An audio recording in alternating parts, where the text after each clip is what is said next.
The first day of January 1887 brought a cold wind down from the snow-capped peaks of the Mogollon Rim, cutting through the thin cotton shirts of the men stationed at the San Carlos Agency.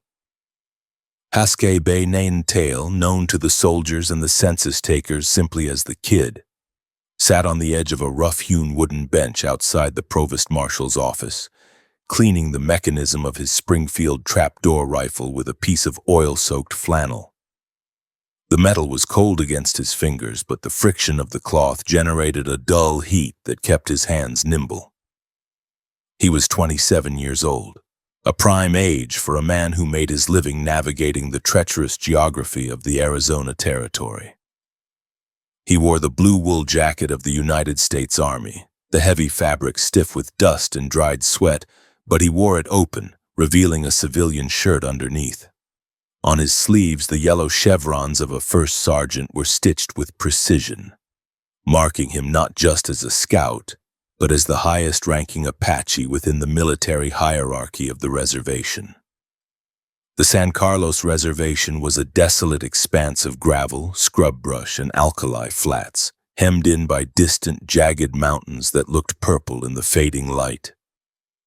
It was a place where thousands of disparate Apache bands, the Aravaipa, the Chiricahua, the White Mountain, and the Tonto, had been forced together onto a single tract of land that offered little in the way of game or arable soil. The air smelled perpetually of wood smoke, curing leather, and the sour stench of too many people living in close proximity without adequate sanitation. The Kid looked out across the parade ground, his dark eyes scanning the rows of canvas tents and wickiups that stretched toward the Gila River. He was a handsome man with a strong jaw and a heavy brow, and he carried himself with an air of authority that made both the white soldiers and the reservation Indians step aside when he walked past. Al Sieber, the chief of scouts, emerged from the agency building, his boots crunching heavily on the gravel.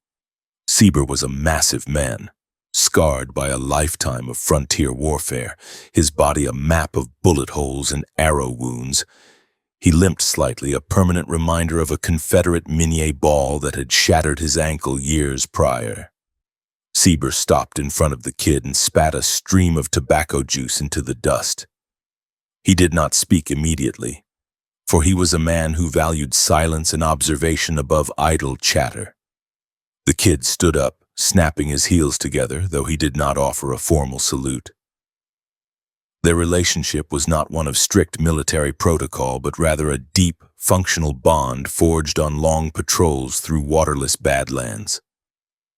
Sieber trusted the Kid more than he trusted the politicians in Washington or the fresh lieutenants from West Point who arrived with shiny sabers and no understanding of the terrain. Sieber handed the Kid a folded piece of paper, a requisition order for ammunition and rations. The chief of scouts spoke in a low, gravelly voice, speaking a mixture of English and Apache, instructing the Kid to organize a patrol for the northern perimeter. There had been reports of unauthorized movement near the salt banks, likely young men slipping off the reservation to hunt or trade for whiskey. The Kid nodded, taking the paper. He understood the delicate balance of power at San Carlos. The Army controlled the guns and the food, but the scouts controlled the information. Without men like the Kid, the soldiers were blind and deaf in a hostile landscape. The Kid was the eyes of the Army, a tracker who could read the history of a movement in a patch of disturbed sand or a broken creosote branch. The patrol moved out 2 hours later, a column of 5 scouts riding single file toward the foothills. They rode unshod ponies that were tough and sure-footed, capable of navigating the loose shale and cactus-choked ravines that would lame an American cavalry horse. The Kid rode at the front, his rifle resting across his saddle pommel. He wore a red headband, the distinctive mark of the Apache scouts, which prevented the soldiers from shooting them by mistake during a firefight. The landscape they traversed was harsh and unforgiving, a monochromatic world of browns and grays, broken only by the dull green of mesquite and the sudden, violent spikes of agave. The sun climbed higher, burning off the morning chill and replacing it with a dry, suffocating heat that radiated off the canyon walls. They found the sign 3 miles up a dry wash. 2 sets of prints, wearing moccasins, heading north. The kid dismounted and knelt by the tracks. He touched the edge of the impression with his thumb. The soil was still crumbling, indicating the travelers had passed this way less than an hour ago. He signaled to the other scouts, and they quickened their pace, moving silently through the brush. The kid did not feel a sense of betrayal in hunting his own people. This was the job. The reservation was a cage, yes, but it was also a shield. Outside the reservation boundaries, any Apache found roaming was considered a renegade and could be shot on sight by ranchers or miners. By bringing these men back, the kid was enforcing the white man's law, but he was also keeping his kinsmen alive. They caught the 2 truants in a box canyon, cornered against a sheer rock face. The young men were armed with old trade rifles, but they were outgunned and outmaneuvered. The kid raised his hand, signaling them to drop their weapons. He spoke to them sternly, his voice echoing off the stone walls. He told them that Captain Pierce, the agent, would throw them in the guardhouse for a week, but if they fought, they would die here in the dirt. The authority in his voice was absolute. The young men looked at the brass stripe on his arm, the symbol of the power he wielded, and lowered their guns.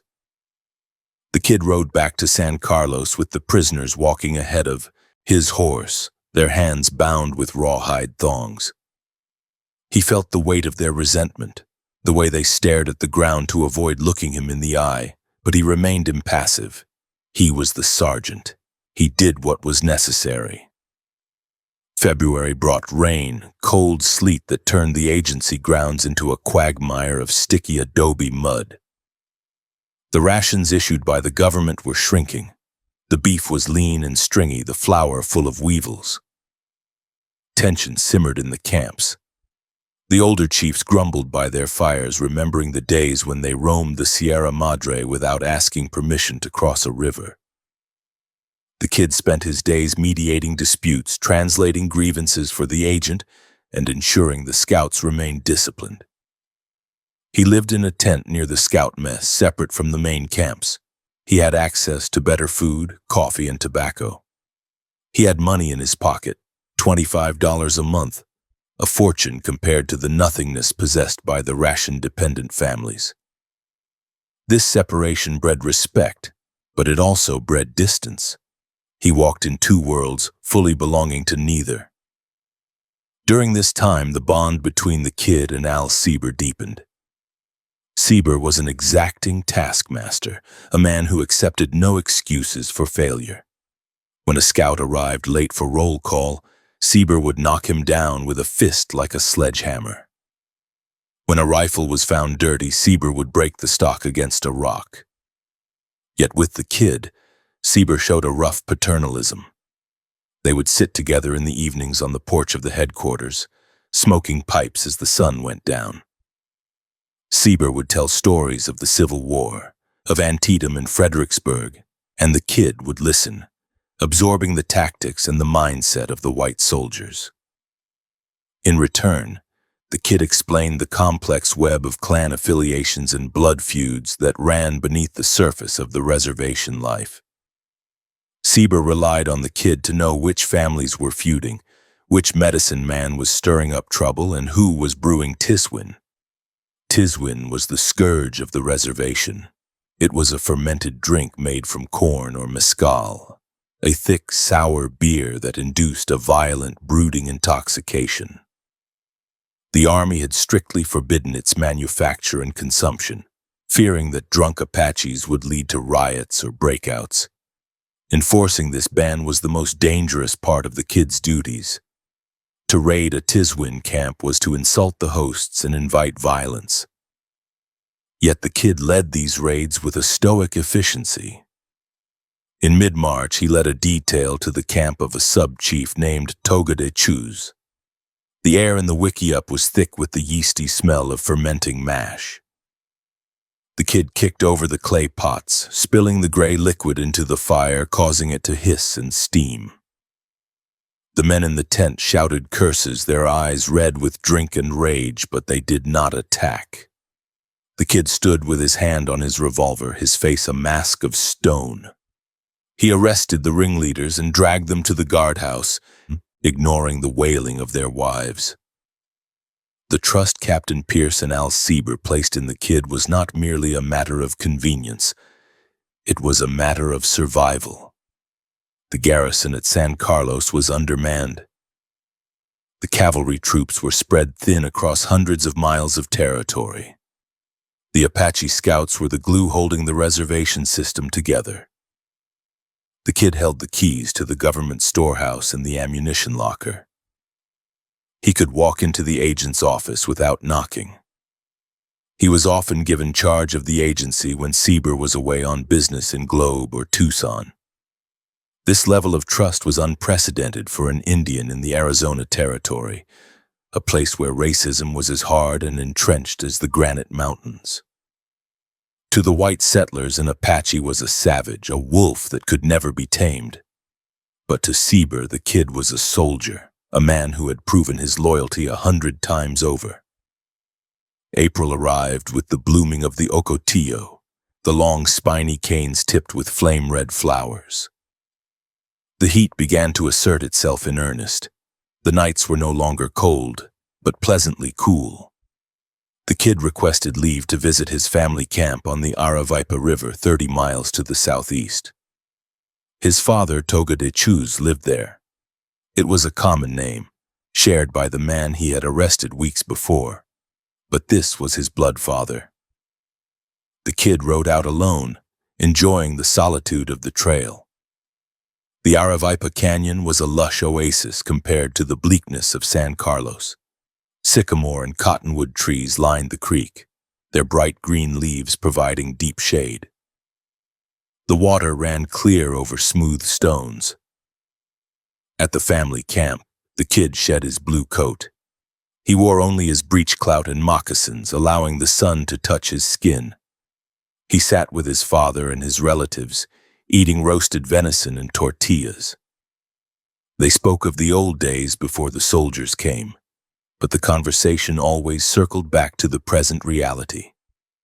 His father was proud of the kid's position, proud of the stripe on his arm, but there was an undercurrent of sadness.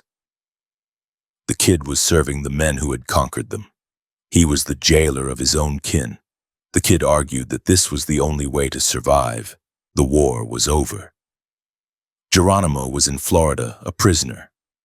There was no fighting left, only endurance.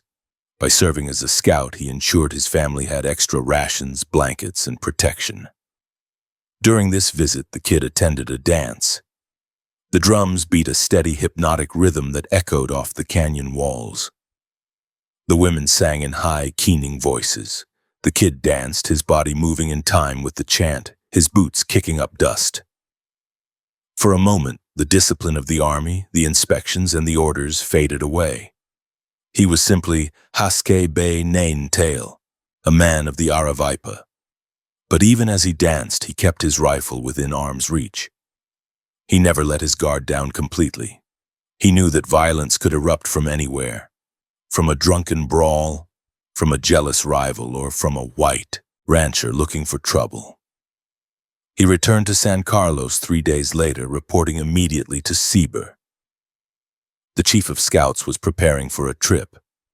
The rainy season had washed out roads to the north, and there were administrative matters to attend to at Fort Apache.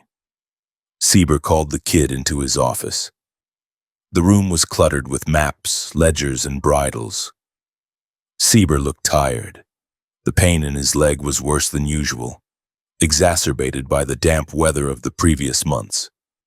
He told the kid that he would be gone for several weeks. In his absence, the kid would be the acting chief of scouts. Sieber handed the kid a heavy ring of iron keys. These keys opened the shackles in the guardhouse, the door to the armory, and the padlocks on the ration warehouse. It was a transfer of power that carried immense weight. By handing over these keys, Sieber was placing the safety of the entire agency in the kid's hands. He was giving an Apache the power to arm or disarm, to feed or starve, to imprison or release. Sieber looked the kid in the eye, his blue eyes boring into the kid's dark ones.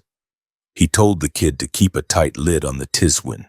He told him to watch the troublemakers. He told him to keep the peace. The kid took the keys and clipped them to his belt. The metal felt heavy against his hip. He promised Sieber that he would maintain order. He watched as Sieber mounted his mule and rode out of the agency, followed by a small pack train. The kid stood on the porch, watching until the dust from Sieber's departure settled. He was now the highest authority on the ground regarding the scouts. The white officers, Captain Pierce and the lieutenants, were technically in command, but they stayed in their offices or their quarters. They did not know the pulse of the camps. They did not know who was whispering rebellion by the fires. The kid knew. The days following Sieber's departure were busy. The kid ran the scouts with a firm hand.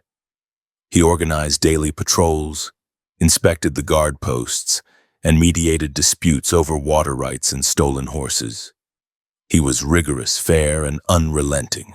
He mimicked Sieber's style, adopting a gruff, no-nonsense demeanor. The other scouts obeyed him, but there was a shift in the atmosphere.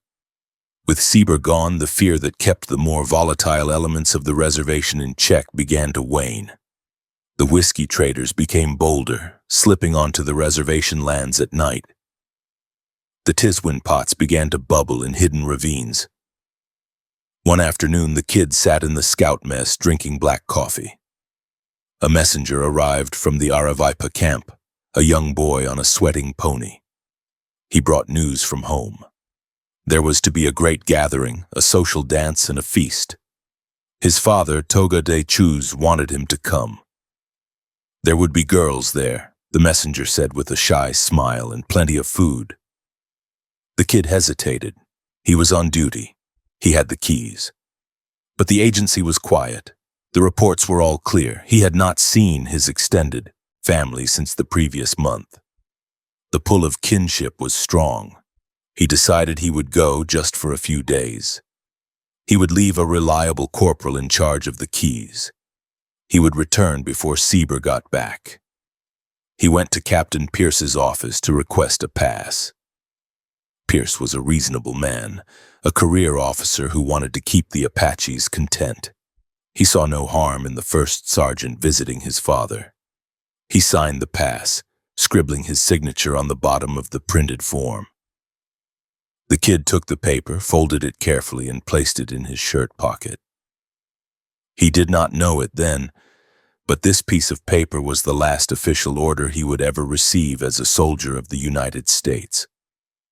The kid gathered his gear. He saddled his favorite horse, a roan with a white blaze on its face. He checked his Winchester rifle, a personal weapon he preferred over the standard-issue Springfield for social occasions. He packed a few pounds of coffee and sugar as gifts for his father. As he rode out of San Carlos, the sun was setting, casting long, distorted shadows across the desert floor. The air was cooling and the scent of sagebrush was sharp and clean. He felt a sense of lightness, a temporary release from the burden of the sergeant's stripe. He was going home to celebrate, to drink a little, to dance, and to be among his people. The ride to the Aravaipa camp took him through some of the most rugged terrain in the territory. He crossed the Gila River, the water belly-deep on his horse, the current swift and cold. He climbed the switchbacks up the canyon walls, the hooves of his horse striking sparks on the flinty rock. The moon rose, a sliver of silver illuminating the trail. The kid rode with the easy confidence of a man who knew every twist and turn of the path. He did not fear the dark. The dark was his ally. It was in the light that the trouble usually found him. He arrived at the camp in the early hours of the morning. The fires were burned down to embers, but the dogs barked at his approach, announcing his arrival. His father came out of his wickiup, wrapped in a blanket. They embraced, clasping forearms. Toga de Chuz looked older in the moonlight, his face lined with deep creases. He welcomed his son, the sergeant, the big man of the scouts. They sat by the fire, stoking it back to life. The kid produced the coffee and sugar, and his father smiled, a rare expression that crinkled the corners of his eyes. They spoke until dawn. The kid told his father about the new regulations, about the census that was planned, about the rumors of a railroad coming to Globe. His father listened, nodding, but his mind seemed elsewhere. He spoke of a tension in the camp, a bad feeling between families. There was a man, Gonzizi, who had been speaking ill of Togadechuz. Gonzizi was a drinker, a man with a sour heart. The kid dismissed it. Drunks talked. It meant nothing. He was here now. No one would dare trouble his father while the first sergeant of scouts was in camp. The sun rose over the canyon rim, flooding the valley with golden light.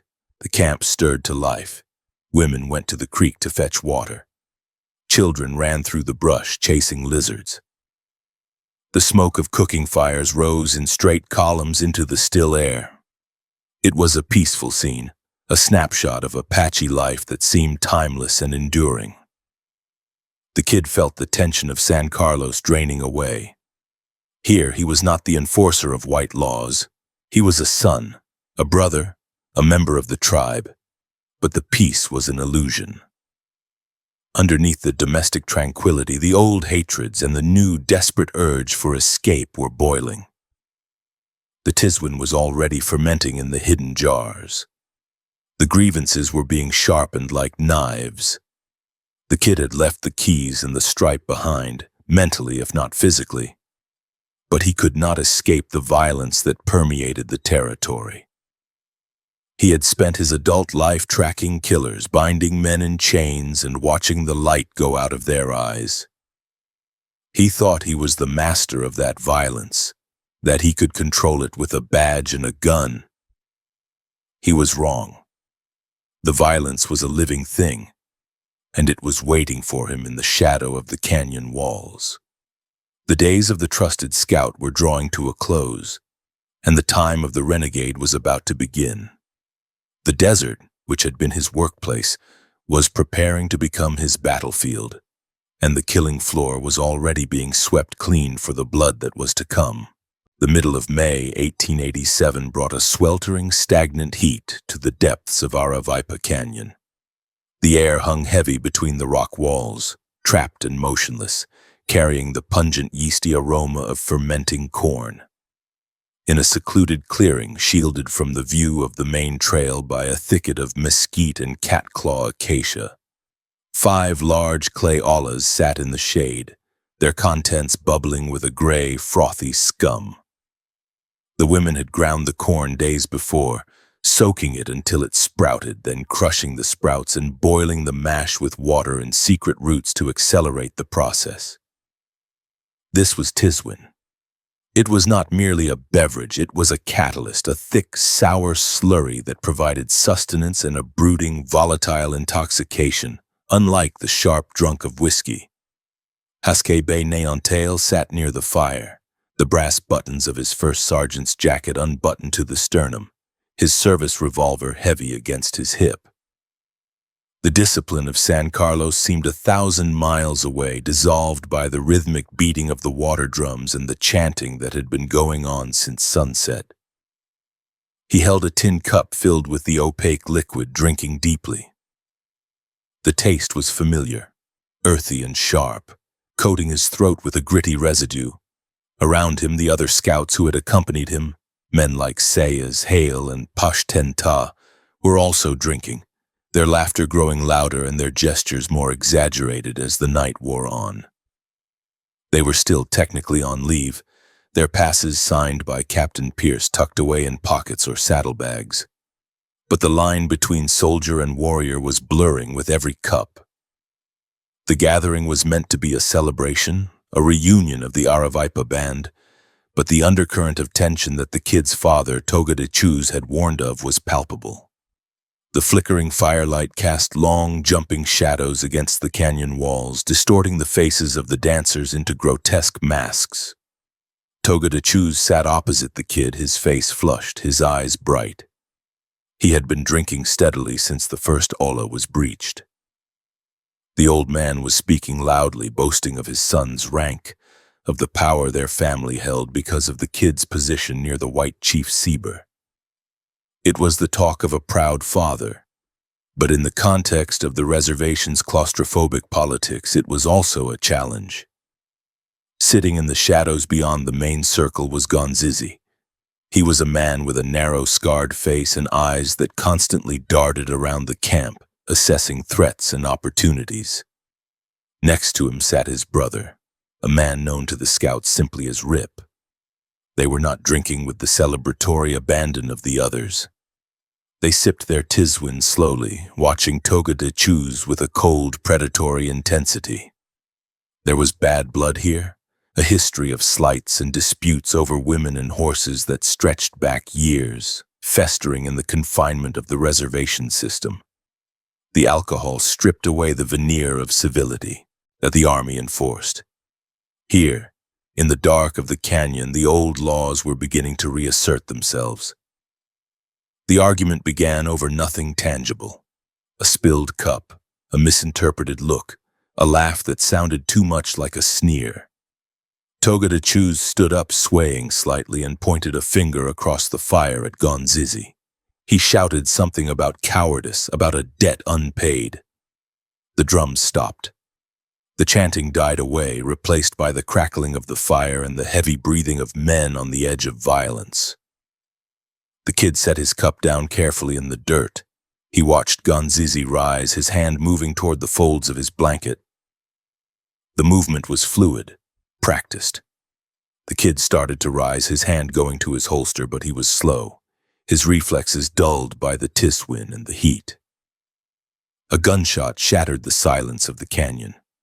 The muzzle flash blossomed like a sudden angry orange flower in the darkness.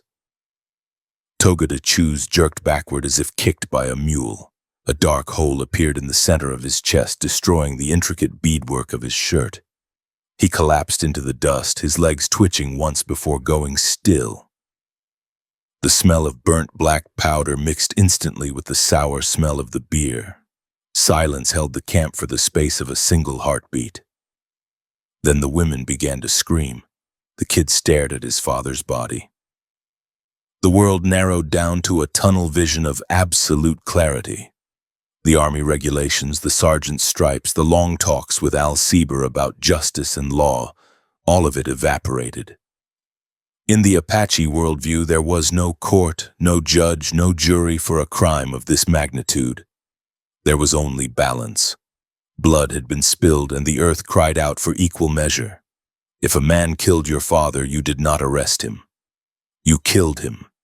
To do anything less was to dishonor the spirit of the dead and mark yourself as less than a man. Gonzizi and Rip were already moving, backing away into the darkness, their weapons raised. They knew what they had done and they knew what must follow. They scrambled up the scree slope toward the horses, disappearing into the brush. The kid let out a roar, a sound that was not human, devoid of language. It was the sound of a wounded predator. He drew his revolver, the heavy .45 caliber Colt, and racked the hammer back. He looked at Sayas and Hale. They did not need orders. They were Apaches first, Scouts second. They drew their weapons, their faces grim masks of resolve. They were bound by clan loyalty and the immediate visceral reality of the murder they had just witnessed. They moved as a pack, running toward the horses. They mounted bareback, not taking the time to saddle. The kid kicked his horse into a gallop, heedless of the darkness or the treacherous footing. He could hear the crashing of brush ahead where Gonzizi and Rip were fleeing. The chase was short. The murderers had not gone far. They had retreated to their own wickiup a few hundred yards up the canyon, intending to gather their ammunition and flee north toward the mountains. The kid and his scouts burst into the clearing surrounding Gonzizi's camp. The horses skid to a halt, kicking up clouds of dust. Gonzizi was standing by the entrance of his dwelling, his rifle leveled. He fired a shot that whizzed past the kid's ear, snapping the air like a whip. The kid did not flinch. He raised his Colt and fired. The heavy lead slug struck Gonzizi in the shoulder, spinning him around. The man dropped his rifle, clutching his arm, stumbling back against the brush structure of his home. The kid dismounted, his boots hitting the ground with a heavy thud. He walked toward Gonzizi, who was now on his knees, blood pouring between his fingers. There was no mercy in the kid's eyes, only a cold, mechanical necessity. He aimed the pistol at the center of Gonzizi's forehead. The execution was not done with passion. It was a chore, a requirement of the universe. He pulled the trigger. The report was deafening. Gonzizi fell backward, the back of his head blown out, his life ending in the dust of his own doorway. "Rip!" The brother burst from the wickiup, a knife in his hand, screaming a war cry. He charged the kid, desperate and suicidal. Sayus and Hale fired simultaneously from their horses. 2 bullets struck Rip in the chest, stopping his charge instantly. He crumpled to the ground, the knife falling from his hand. He gasped once, pink froth bubbling from his lips, and died staring up at the smoke-obscured stars. It was over in seconds. 2 men lay dead in the dirt. Toga was avenged. The balance was restored. The kid stood over the bodies, the smoke from his revolver drifting up in the still air. He looked down at the brass sergeant's chevrons on his sleeve. They gleamed dully in the moonlight. He realized with a sudden, crushing weight that these stripes no longer meant anything. He had just committed a double homicide under territorial law. To the Apache, he was a dutiful son. To the United States Army, he was a murderer. The 2 worlds he had walked between had finally ripped apart, and he had fallen into the chasm. The other scouts gathered around him. The adrenaline was fading, replaced by the grim realization of their predicament. They were soldiers. They had taken an oath, and they had just used government weapons to kill reservation Indians in a drunken feud. The Tiswin buzz was gone, replaced by a cold, sharp dread. "What now, Sergeant?" Hale asked, his voice low. The kid holstered his weapon. He looked back down the canyon toward the main camp, where the wailing for his father was rising in pitch. "We bury him," the kid said. "Then we go back." "Back to San Carlos?" Sayus asked, incredulous. "They will hang us." "Maybe," the kid said. "But if we run now, we are renegades for sure. If we go back, maybe Sieber will understand. He knows the way of things." It was a slim hope, a desperate gamble. The kid knew Sieber was a hard man, but he was also a fair one. Sieber understood the imperative of Apache vengeance. Perhaps he could explain it. Perhaps the years of service, the miles walked, the enemies tracked, would count for something. But Sieber was not there. He was still away. The kid would have to face Captain Pierce and the other white officers first. They spent the rest of the night attending to the dead. They prepared Toga-Chu's body, wrapping him in his best blankets, painting his face so he would be recognized in the afterlife. They buried him in a crevice of the rocks, piling heavy stones over the grave to keep the coyotes away. They did not bury Gonzizi or Rip. They left them where they fell for their own families to deal with. It was an insult, a final punctuation mark on the feud.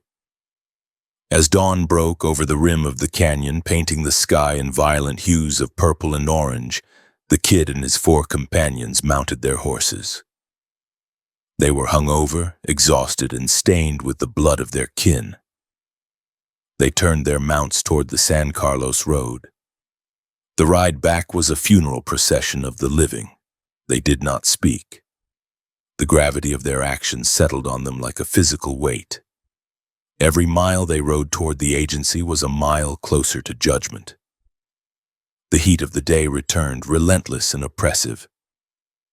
The kid felt the sun burning the back of his neck. He thought of the stripe on his arm. He ripped the stitching loose with his knife, tearing the yellow fabric from the blue wool. He tossed the chevrons into the cactus. He was no longer a sergeant. He was just the Apache Kid, a man who had killed to honor his father. They rode openly, making no attempt to hide. They wanted to show that they were not running. They were returning to face the consequences, but as they neared the confluence of the San Carlos and Gila rivers, the doubt began to gnaw at the kid. He knew the military mind.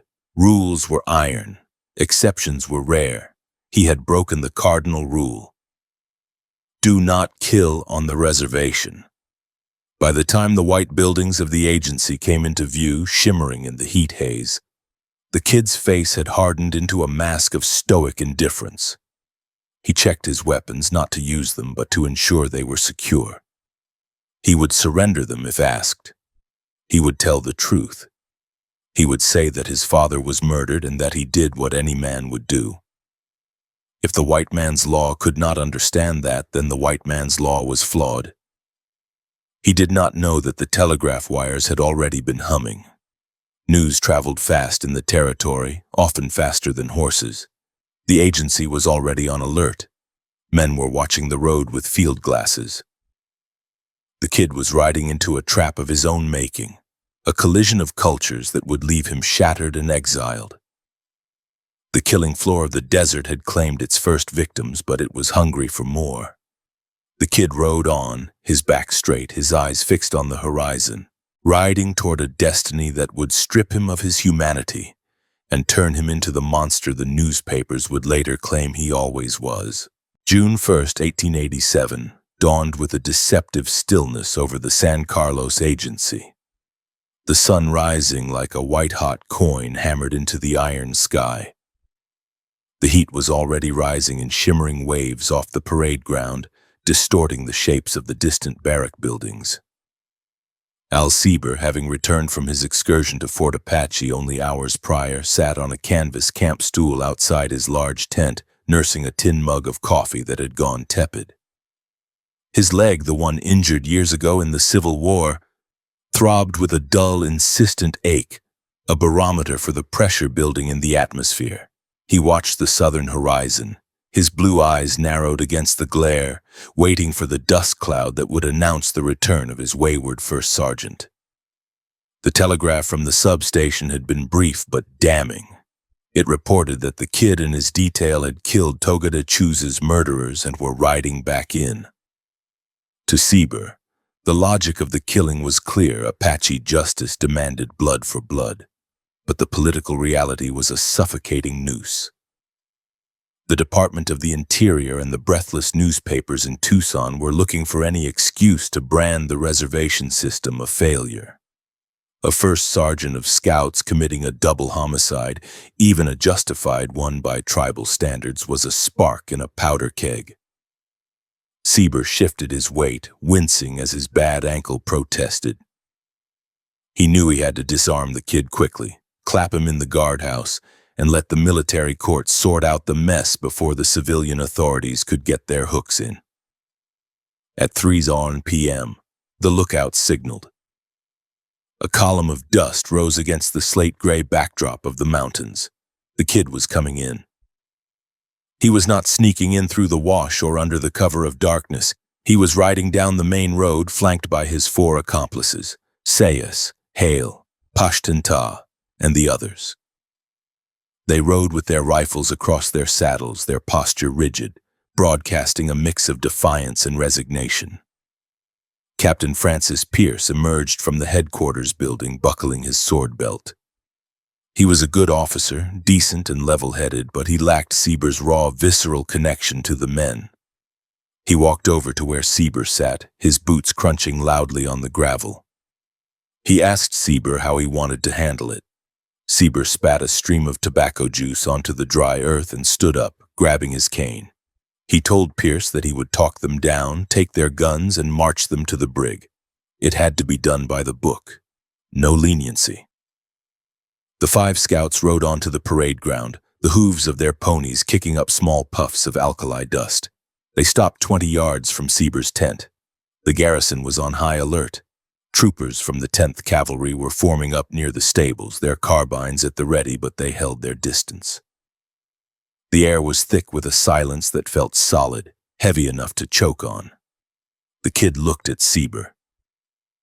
The kid's face was gaunt, his eyes rimmed with red dust, showing the fatigue of the ride and the emotional toll of the killing.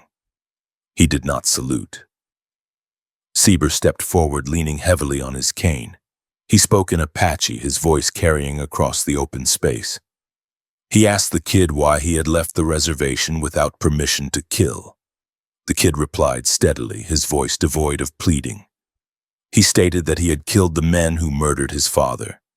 He said he had done what a man must do. He said he had returned to surrender, but he expected to be treated as a scout, not a criminal. Captain Pierce stepped up beside Sieber. He ordered the kid and his men to dismount and surrender their arms. The kid hesitated. To an Apache warrior, giving up a weapon was a symbolic castration, a submission of the soul. He looked at the other scouts. They were tense, their fingers hovering near the trigger guards of their Winchesters.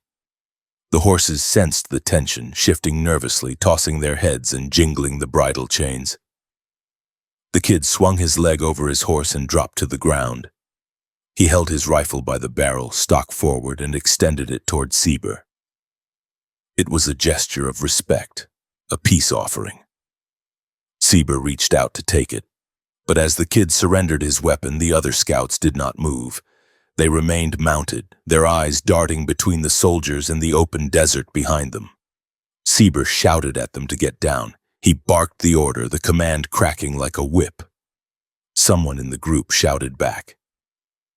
It was a chaotic jumble of Apache, a cry of warning or perhaps a refusal. The atmosphere snapped. A gun went off. The origin of the first shot would be debated for decades, analyzed in court transcripts and campfire stories, but in that split second, the who did not matter. The what was absolute chaos. The shot came from the crowd of Apaches, likely from a scout named Curly who had been watching from the periphery, or perhaps one of the mounted men panicked. The bullet did not find a heart or a head. It struck Al Sieber, the heavy lead slug, a .45-70 caliber round fired at close range, slammed into Sieber's left leg just below the knee. The impact was catastrophic. It shattered the tibia and fibula, turning the bone into jagged splinters and blowing a fist-sized exit wound out the back of his calf.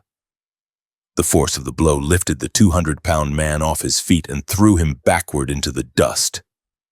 Sieber roared, a sound of shock and fury rather than pain, as he hit the ground. His cane flew from his hand. The parade ground erupted. The kid, weaponless and standing in the open, dove for cover behind his horse. The mounted scouts spurred their ponies, wheeling them around in a frenzy of dust and motion. They fired wildly toward the agency buildings to cover their escape. Captain Pierce, standing amidst the sudden storm of lead, drew his revolver but held his fire, fearing he would hit bystanders. The troopers by the stables opened up, the cracking of their carbines joining the cacophony. Bullets zipped through the air, punching holes in the canvas tents and kicking up spurts of dirt. The kid scrambled into the saddle of a nearby horse, not his own but one of the pack animals, and kicked it into a gallop. Sieber lay in the dirt, clutching his ruined leg. Blood pumped between his fingers, dark and arterial, soaking into the thirsty gray soil. He shouted for the soldiers to shoot, to kill them all. The pain was just beginning to register, a white-hot searing agony that eclipsed the old ache of his Civil War wound. This was different. This was a crippling blow. He tried to rise, to draw his pistol, but his leg collapsed under him, useless as a bag of wet gravel. He fell back, cursing the kid, cursing the army, cursing the day he had ever trusted an Apache.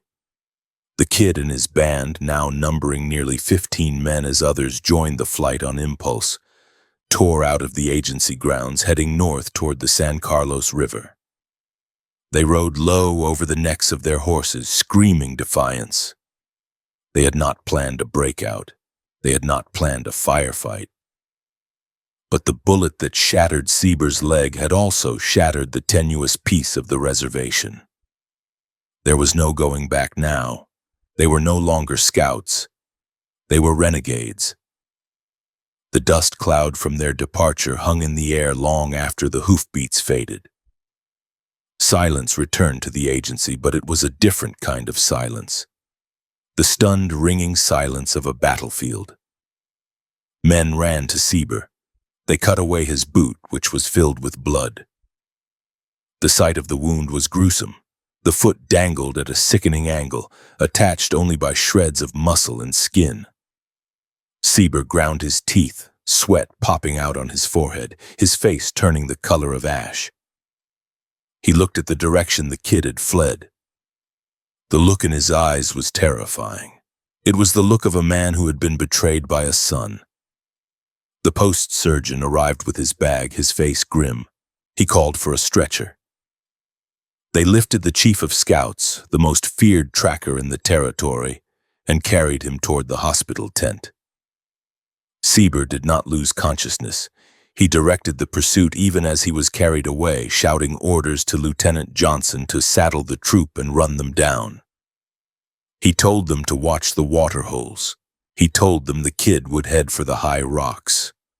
The kid rode hard. He knew the geography of the escape better than any soldier. He led his men across the Gila, splashing through the shallows and up into the Rincon Mountains. They did not stop when the sun went down. They rode by the light of the stars, navigating the treacherous scree slopes and cactus forests with the instinct of hunted animals. The kid's mind was racing. He had not fired the shot. He had surrendered his gun. But he knew that in the eyes of the army he was responsible. He was the sergeant. The men were his command. The bullet that crippled Sieber was, for all legal, intense, fired by his hand. That night they camped in a high, rocky fortress near the crest of the mountains. They had no food, little water, and limited ammunition. The euphoria of the escape had worn off, replaced by the cold reality of their situation. They were at war with the United States. The telegraph wires would be singing their description to every fort and outpost from El Paso to Yuma. Back at San Carlos, the surgeons worked by the light of kerosene lamps to save Sieber's leg. They picked out the bone fragments and tied off the bleeders. They debated amputation. Sieber, delirious with pain and whiskey, refused to let them cut it off. He swore he would die before he became a peg leg. They set the bone as best they could and encased the leg in a heavy plaster cast. Al Sieber would live, but he would be a cripple for the rest of his life. He would never walk without a cane again. He would never again lead a scout patrol through the Dragoon Mountains. His career as the active physical force of the frontier was over. The news spread through the reservation camps like wildfire. The kid had shot Sieber. The kid was loose. The fear was palpable. The Apaches knew that the Army's retribution would be severe. Patrols would scour the land. Innocent camps might be raided in the confusion. The trust that Sieber had built over a decade, the fragile bridge between the two cultures, had been severed by a single lead slug. For 2 weeks, the kid and his band evaded capture. They moved like ghosts. They stole horses from ranches in the San Pedro Valley to replace their exhausted mounts. They took cattle for food, butchering them quickly and moving on before the vultures could circle. They were not raiding for plunder, they were raiding for survival. But to the terrified settlers in their isolated cabins, the distinction was meaningless. The Apache Kid was no longer a name associated with law and order. It was becoming a whisper of dread. The cavalry pursuit was relentless but futile. The soldiers, weighed down by grain bags, heavy saddles, and uniforms, could not match the pace of the Apaches. The troops would find a camp with the ashes still warm, but the quarry would be gone, vanished into the shimmering heat haze. Without Sieber to read the sign, the army trackers were second-rate. They missed the turned stone, the bent twig, the subtle indicators of direction. The kid was using every trick Sieber had taught him against his teachers. However, the pressure was sustainable only for so long. The kid knew they could not run forever. They were cut off from their families, from the ration lines, from the ammunition stores. They had no base of operations. The summer heat was intensifying, drying up the water pockets in the high rocks. The women and children in the reservation camps were being pressured by the army to provide information. The net was tightening, not through tactical brilliance, but through sheer logistical weight. On June 25, 1887, the kid made a decision. He was tired of running. He was not Geronimo. He did not have a political agenda or a desire to lead a revolution. He was a scout who had made a mistake. He believed that if he could just talk to the general, if he could explain that he didn't shoot Sieber, that it was an accident born of panic, he might get leniency. He sent a runner down to the agency, a young boy who slipped past the sentries. The message was for General Nelson Miles, the commander of the Department of Arizona. The kid offered to surrender, provided he was not executed summarily. The surrender took place in a remote canyon near the San Carlos border. The kid and his men rode down, their horses gaunt, their clothes torn by thorns. They looked less like fearsome desperados and more like exhausted refugees. They laid their rifles on the ground. This time there was no accidental discharge. The soldiers surrounded them, clapping irons on their wrists and ankles. The heavy chains clinked dully, a sound that would become the soundtrack of the kid's immediate future. They were marched back to San Carlos, but they were not taken to the guardhouse. They were kept under heavy guard in a separate stockade. Sieber lay in his hospital bed, his leg a mass of agony, listening to the reports. He did not ask to see the kid. The betrayal was too raw. When asked by the officers what should be done, Sieber's recommendation was cold and brief. Court-martial them, give them the maximum. The crippling of Al Sieber was the death knell of the old scout system. The absolute trust was gone. Every Apache scout was now looked at with suspicion by the white officers. Was he another kid? Would he turn his gun on his commander? The symbiotic relationship that had conquered the frontier was poisoned. The kid sat in his cell, the iron cuffs chafing his wrists. He stared at the wall, thinking of the parade ground, the heat, the shout, and the shot. He replayed the moment 1,000 times. If he had kept his rifle, if he had spoken faster, if Curly hadn't fired. It did not matter. The bullet had flown, the leg was shattered, the path was set. He was now a prisoner of the United States Army, facing a court-martial that was already predisposed to find him guilty of mutiny and attempted murder. The desert outside the window was silent, indifferent to his fate. The killing floor had claimed Sieber's leg and the kid's freedom, but the story was far from over. The chains were just the beginning of a journey that would take the kid across the ocean to the cold damp of California, and back again, transforming him from a disgraced soldier into a legend of pure distilled vengeance. The heat of the Arizona summer pressed against the bars, promising that the fire was far from burnt out. July 1887 brought a verdict that was swift, severe, and incomprehensible to the men standing before the tribunal. The military court-martial convened in a large canvas tent at San Carlos, where the air was thick with the smell of wet wool and nervous sweat.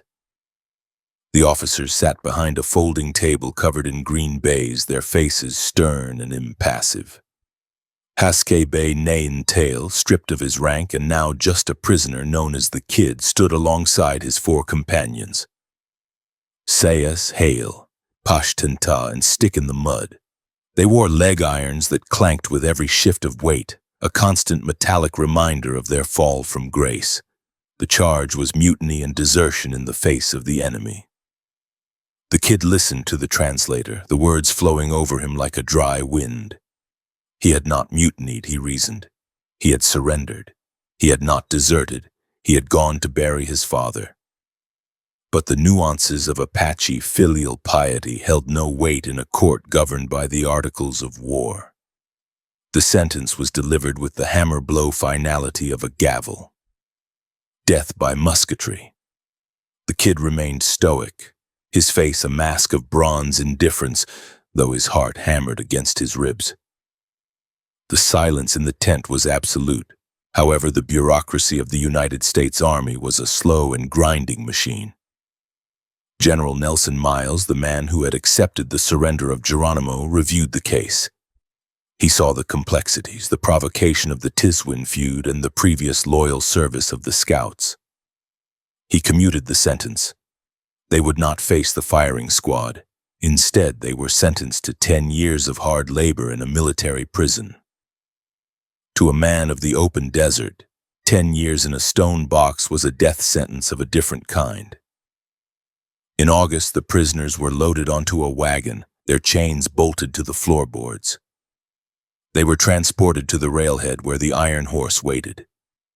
The locomotive was a terrifying beast of steam and fire, hissing and groaning as it idled on the tracks.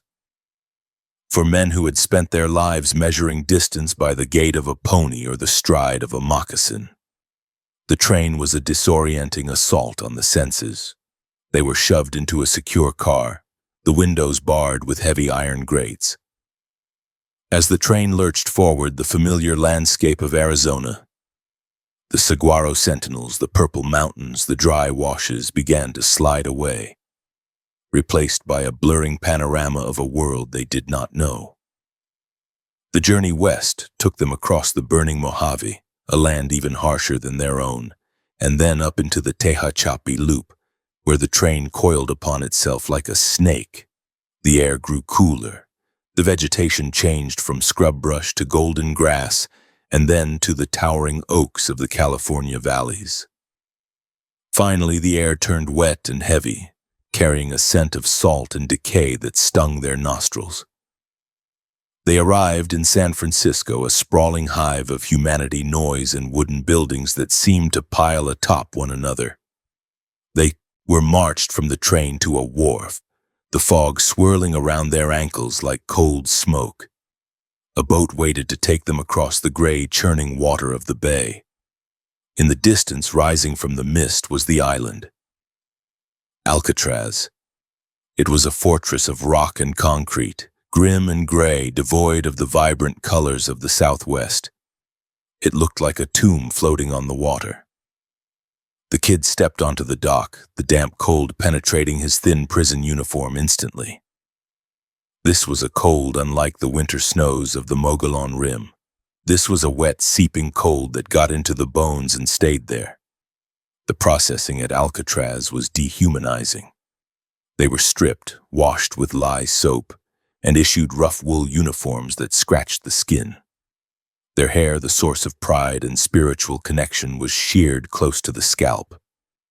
The kid ran a hand over his bristly head, feeling the shape of his own skull, feeling naked and exposed. They were assigned numbers. The name Haskay-bay-nay-ntayl was erased from the record, replaced by a digit in a ledger. They were led to their cells, small masonry chambers with narrow slits for windows that let in little light and much draft. The door slammed shut with a heavy final clang, the sound reverberating down the stone corridor. Life on the rock was a monotony of gray misery. The routine was rigid. Rise at dawn, eat a slurry of oatmeal and stale bread. March to the workyard, break rock. The kid swung a sledgehammer, reducing boulders to gravel for roadbeds. The physical labor was not the hardship. He was a strong man, accustomed to exertion. The hardship was the confinement. The horizon was blocked by walls. The sky was a narrow strip of gray. The ocean surrounding them on all sides was a barrier more effective than any desert. There was nowhere to run. To swim was to die in the freezing currents. The dampness was a slow poison to the Apaches. Their lungs, evolved for the dry, thin air of the high desert, struggled with the heavy, moisture-laden atmosphere of the bay. Coughs echoed in the cell block at night. Men wasted away, their chests rattling with consumption. The kid stayed strong through sheer force of will. He kept his cell immaculate. He followed orders. He did not speak unless spoken to. He watched the guards, learning their routines, their weaknesses, their rotations. He was still a scout, even in a cage. He was observing the terrain, mapping the human geography of his prison. Months bled into years. 1888 passed in a haze of fog and gravel. The kid watched the seasons change only by the intensity of the wind and the temperature of the rain. He received no news from the territory. He did not know if his family was alive or dead. He did not know if the feud had consumed more of his kin. He existed in a suspended state, a ghost haunting a stone island. The camaraderie with the other scouts was his only anchor. They spoke in low tones in the exercise yard, reminiscing about the taste of roasted venison, the smell of sage after a rain, the heat of the sun on their backs. These memories were the fuel that kept them alive. Then in October 1888, a shift occurred in the tectonic plates of the white man's law. A review of the court-martial proceedings by the Judge Advocate General's office in Washington, D.C., revealed a critical flaw. At the time of the shooting of Al Sieber, the scouts had technically been discharged or were in a status that made them subject to civilian, not military, jurisdiction. Furthermore, the charge of mutiny was legally dubious given the chaotic nature of the event. The Judge Advocate General's findings reached Secretary of War William C. Endicott, and the order went out to remit their sentences. The conclusion was inescapable. The military court had no authority to try them. Their imprisonment was illegal. The order for their release arrived at Alcatraz on a Tuesday. The warden summoned the kid and his companions to the office. They stood in a line, expecting a reprimand or a new work detail. Instead, they were told they were free men. The concept took a moment to register. The heavy doors were unlocking not for a work detail, but for departure.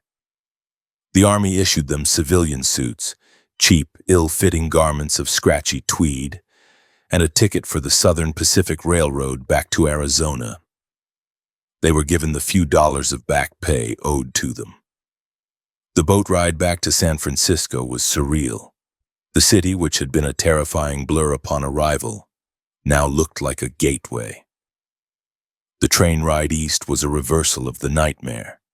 As the locomotive climbed out of California and descended into the familiar heat of the desert, the kid felt his spirit expanding. The air dried out. The sky turned a brilliant, hard blue. The smell of creosote bush drifted through the open windows.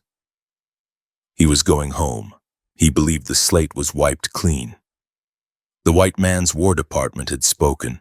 He had served 9 months of hard time. Surely the debt was paid. They arrived at the San Carlos Agency, Arizona, in mid-October 1889. The heat was a physical embrace. They stepped onto the wooden porch, their boots sounding hollow on the planks. The kid took a deep breath, tasting the dust. He looked around, expecting to see family or perhaps an Army officer to escort them back to their quarters. Instead, they saw a group of grim-faced men standing in the shade of the agency overhang. At the center was a man with a heavy walrus mustache and a silver star pinned to his vest. This was Glenn Reynolds, the sheriff of Gila County. Flanking him was his deputy, William Hunky Dory Holmes, a large man with a reputation for toughness. They were not there to welcome the returning heroes. They were there to execute a warrant. Reynolds stepped forward, a piece of paper in his hand. He informed the kid and his companions that while the Army was done with them, the territory of Arizona was not. The shooting of Al Sieber and the killing of the whiskey trader were crimes committed within the boundaries of Gila County. The civil authorities had been waiting for the military to release them so they could be arrested and tried under territorial law. It was a legal ambush. The double jeopardy protection did not apply because the first trial was declared void for lack of jurisdiction. To the law, the first trial had never happened. The 9 months in Alcatraz counted for nothing. The handcuffs were snapped back onto the kid's wrists. The iron felt identical to the military cuffs, but the context was different. The hope that had sustained him on the train ride shattered. He was not free. He was merely being transferred from one cage to another. The betrayal felt absolute. The logic of the white man was a labyrinth designed to trap the Apache no matter which turn he took. Sheriff Reynolds transported them to the jail in Globe, a mining town built on steep hillsides, the air thick with the smoke of smelters. The jail was a sturdy building of stone and adobe. The kid was thrown into a cell, the familiar clang of the door marking the start of his next ordeal. The town of Globe was buzzing with the news. The Apache Kid was back. The citizens, frightened by the rumors of his ferocity, demanded justice. The trial was scheduled immediately. The courtroom in Globe was packed. Miners, ranchers, and merchants crowded the benches, spitting tobacco juice on the floor and muttering curses. The kid sat at the defendant's table, silent and observant. He saw Al Sieber enter the room. The former chief of scouts moved slowly, dragging his stiff, ruined leg. He looked older, his face etched with constant pain. Sieber took the stand. He did not look at the kid. He testified about the events on the parade ground. He described the shooting. His testimony was damning. He was a local hero, a living martyr to Apache treachery. The jury hung on his every word. The defense was perfunctory. The lawyer appointed to the kid went through the motions, but the verdict was a foregone conclusion. The jury deliberated for a short time before returning with a guilty verdict. The judge, a man who reflected the sentiment of the territory, pronounced the sentence. 7 years in the Yuma Territorial Prison. Yuma, the name alone was enough to strike terror into the hardest men in the territory. It was known as the Hell Hole. Located on the banks of the Colorado River where the heat in summer could reach 120 degrees, it was a place from which few returned unchanged. The kid listened to the sentence. 7 years. Added to the 2 he had already served, it was a decade of his life stolen. Sheriff Reynolds was tasked with transporting the prisoners to Yuma. It was a long journey requiring a stagecoach ride to the railhead at Casa Grande, then a train to the prison. Reynolds was a careful man, but he was also confident. He had transported many prisoners. He knew the kid was dangerous, but he also saw him as a broken man, defeated by the system. He made preparations for the transport, hiring a stagecoach driven by Eugene Middleton, a man known for his steady hand with a team of horses. On the first day of November 1889, the preparations were complete. The kid, along with Sayas, Hale, Pashtinta, and 3 other prisoners, Haskay-bay-nay-ntayl, and El Khan, were brought out of the Globe jail. They were heavily shackled. Their ankles were bound with chains and their wrists were cuffed. Reynolds checked the irons himself, ensuring they were tight. He loaded them into the stagecoach, a heavy Concord mud wagon. Reynolds and Holmes armed themselves with rifles and revolvers. They carried hundreds of dollars in cash to pay for the transport expenses. The stagecoach pulled out of Globe, the wheels crunching on the rocky road. The kid sat inside, his shoulders pressed against the other prisoners. He looked out the window at the passing landscape. The Pinal Mountains rose around them, rugged and steep. The road to Casa Grande wound through Kelvin, a treacherous route with steep grades and sharp drop-offs. The kid's face was impassive, but his mind was working with the cold precision of a clock. He was done with courts. He was done with cages. He was done with the white man's promises. The law had failed him. The army had failed him. Now there was only the desert and the opportunity that might present itself on the road. As the coach rocked and swayed, the kid tested the play in his handcuffs. He watched Reynolds. He watched Holmes. He measured the distance to the door. He calculated the odds.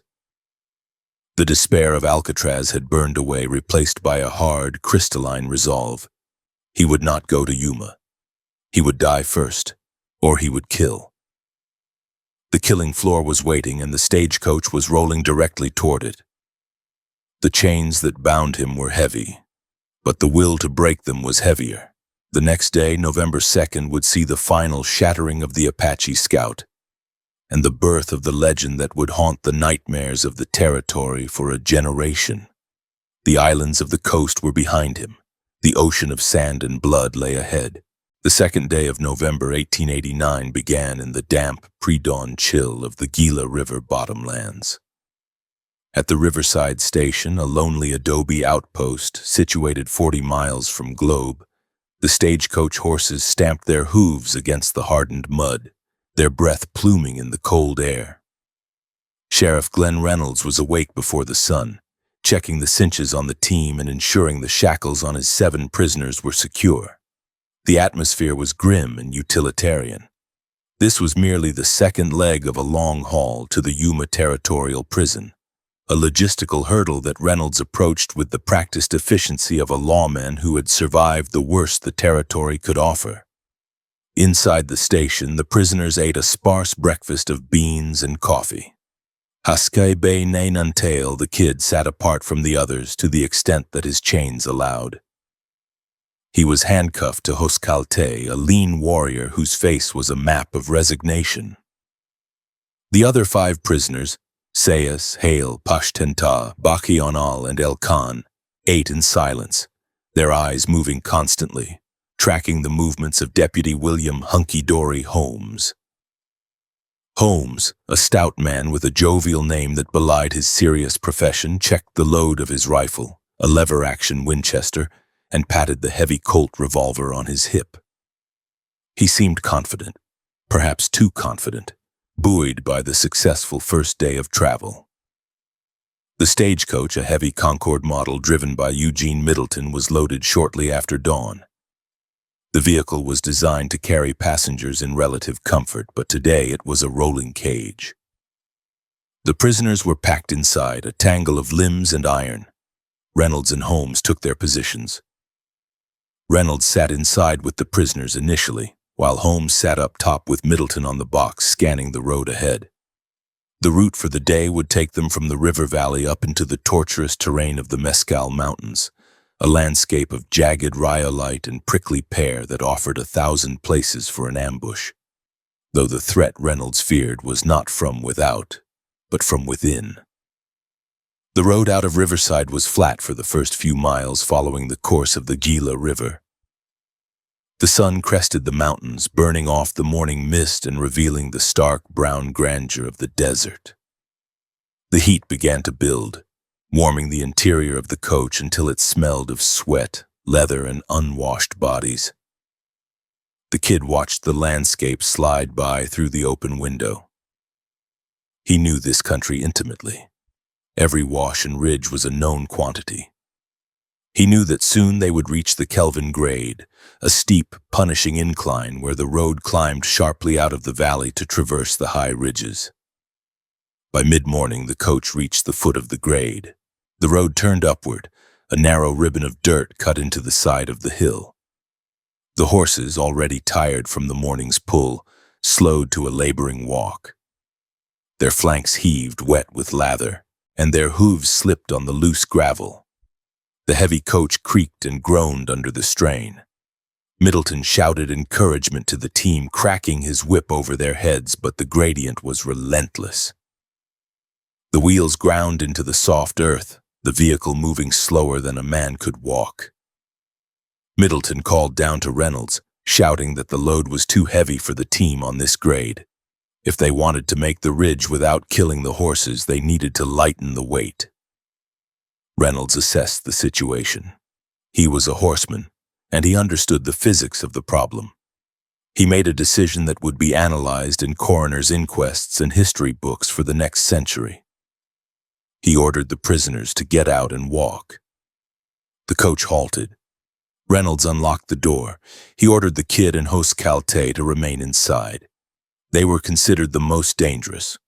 Or perhaps it was simply the logistics of their specific shackling that made them difficult to move quickly. The other 5, Bachianal, Elkan, Sayas, Hale, and Pashtenta stepped out into the blinding sunlight. They were handcuffed in pairs, but their leg irons had been removed or modified to allow them to walk the steep trail. Reynolds and Holmes dismounted to guard them. The procession reorganized itself on the steep, dusty road. Middleton stayed on the box, urging the empty coach upward. The Kid and Haskay-bay sat inside, their weight negligible compared to the 5 men now hiking. Behind the coach, the walking prisoners formed a loose line. Deputy Holmes walked near the rear of the group.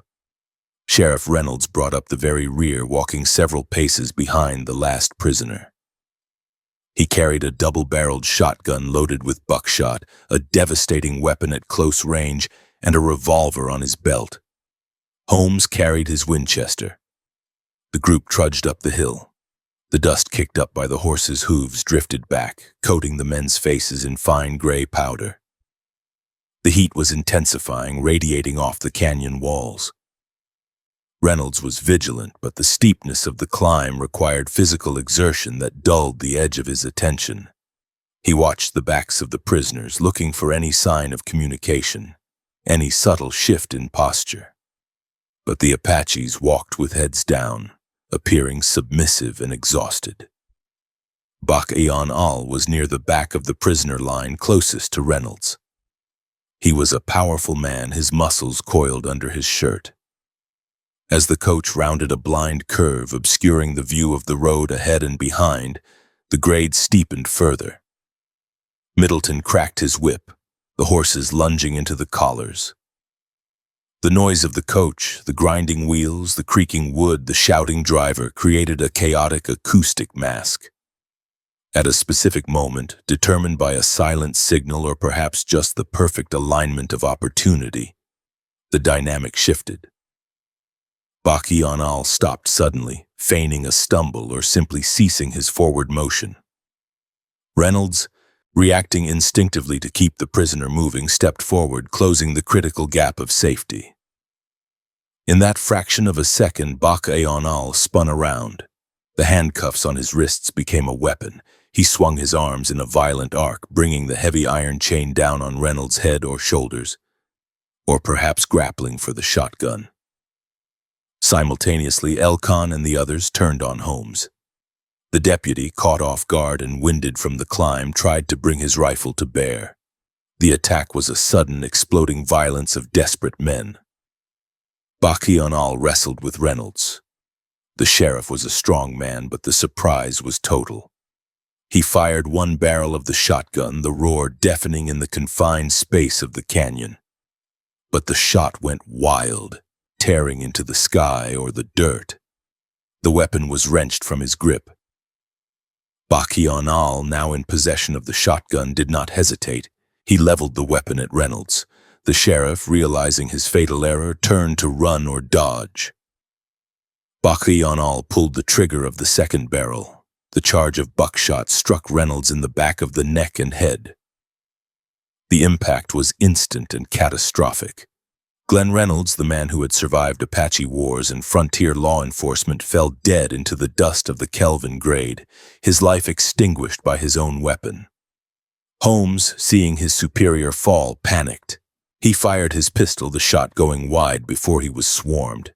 He collapsed, possibly from a heart attack induced by the shock or from a blow to the head, before being shot with his own rifle. He died moments later, his body sprawling in the weeds at the side of the road. Inside the coach, the Kid heard the shots. He did not cower. He knew exactly what was happening. The chaos was his ladder. He looked at Haskay-bay. They were still chained, but the guards were dead. The door of the coach was unlocked. Up on the box, Eugene Middleton heard the gunfire and turned his head. He saw the carnage unfolding behind him. He saw Reynolds down. He saw the prisoners armed. Before he could whip the horses into a panic or draw his own weapon, Bachianal raised the Winchester he had taken from Holmes. He took aim at the driver. The distance was short, perhaps 30 yards. He fired. The bullet struck Middleton in the face, entering near the cheek and exiting the neck. The force of the blow knocked him backward off the box. He fell heavily to the ground, the reins slipping from his fingers. The horses, spooked by the shot and the sudden slack in the lines, jerked forward a few feet and then stopped, trembling. Middleton lay in the dirt, blood pooling around his head. He was grievously wounded, paralyzed by shock and pain, but he was conscious. His survival instinct screamed at him to remain still. He held his breath, playing dead. His eyes slid open just enough to see the blurred shapes of the Apaches approaching. The kid kicked the coach door open and stepped out, dragging Haskay-bay with him. He surveyed the scene with the cold, analytical eye of a field commander. Reynolds was dead. Holmes was dead. Middleton looked dead. The immediate threat was neutralized. Now, the priority was liberation and supply. The 7 men gathered around the body of the sheriff. The kid knelt beside Reynolds' corpse. He did not show triumph or malice. He showed purpose. He searched the sheriff's pockets until he found the key ring. The same heavy iron keys that had locked them in now set them free. The kid unlocked his own cuffs, then the cuffs of Haskay-bay. They passed the keys around, the clicking of the mechanism sounding like the ticking of a clock counting down their escape window. They removed the leg irons and tossed them into the brush. They stripped the bodies of the lawmen. They took Reynolds' gold watch, his wallet containing hundreds of dollars in currency meant for their transport, and his coat. They took Holmes' revolver and cartridge belt. They went to the coach and ransacked it, finding Middleton's pistol and additional ammunition. They found the sheriff's overcoat and gloves. The kid put on the coat. The desert nights would be cold, and he had no intention of freezing. One of the prisoners, perhaps Bach-Ional, walked over to where Middleton lay. He raised a rock, intending to crush the driver's skull and ensure no witnesses remained. The kid intervened. He spoke sharply, his voice cutting through the bloodlust. He told the man to leave the driver. He was dead already, or close enough to it. Why waste the time? Or perhaps in a remnant of his former code, he saw no honor in mutilating a fallen non-combatant. Whatever the reason, the kid's word held sway. The rock was lowered. Middleton, listening to his own life hang in the balance, did not twitch a muscle. The Apaches worked quickly. They unhitched the horses, selecting the best animals for riding. They cut the traces and let the other horses loose. They took the water canteens and the food sacks. They were no longer prisoners. They were a well-armed, well-financed light cavalry unit. They had Winchesters, shotguns, revolvers, and time. The kid looked at the telegraph wires that ran alongside the road. He knew those wires were the voice of the army. He ordered them cut. They climbed the poles or threw rocks until the glass insulators shattered and the wires snapped, curling down like dead vines. Silence descended on the line between Globe and Casa Grande. It would be hours, perhaps a full day, before anyone knew what had happened on the Kelvin Grade. They mounted the stage horses. The kid looked back at the scene one last time. The stagecoach stood silent, a monument to the failure of the transport. The bodies of the lawmen lay in the dust, their authority stripped away along with their weapons. Middleton lay still near the wheel. The kid turned his horse toward the north, toward the rugged wilderness of the San Pedro and the Aravaipa. He was free. But this freedom was different from before. He was not just a fugitive. He was a cop killer, the leader of a massacre.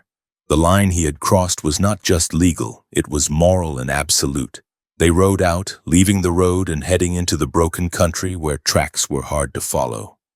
They moved with the speed of men who knew that the entire territory would soon be hunting them. Middleton lay in the dirt for what felt like an eternity. The sun beat down on his wounded face. The flies began to gather. He waited until the hoofbeats had faded into complete silence, until the only sound was the wind in the mesquite. Then, painfully, he began to drag himself toward the shade of the coach. He was alive. He had witnessed the birth of a nightmare. He would survive to tell the story, to describe the cold precision of the kid and the brutal efficiency of the slaughter. The massacre at Kelvin Grade sent a shockwave through the Arizona territory that eclipsed all previous fears. The Apache Kid was no longer just a renegade scout. He was a monster, a super predator who could turn the tables on armed lawmen. The confidence of the settlers was shattered.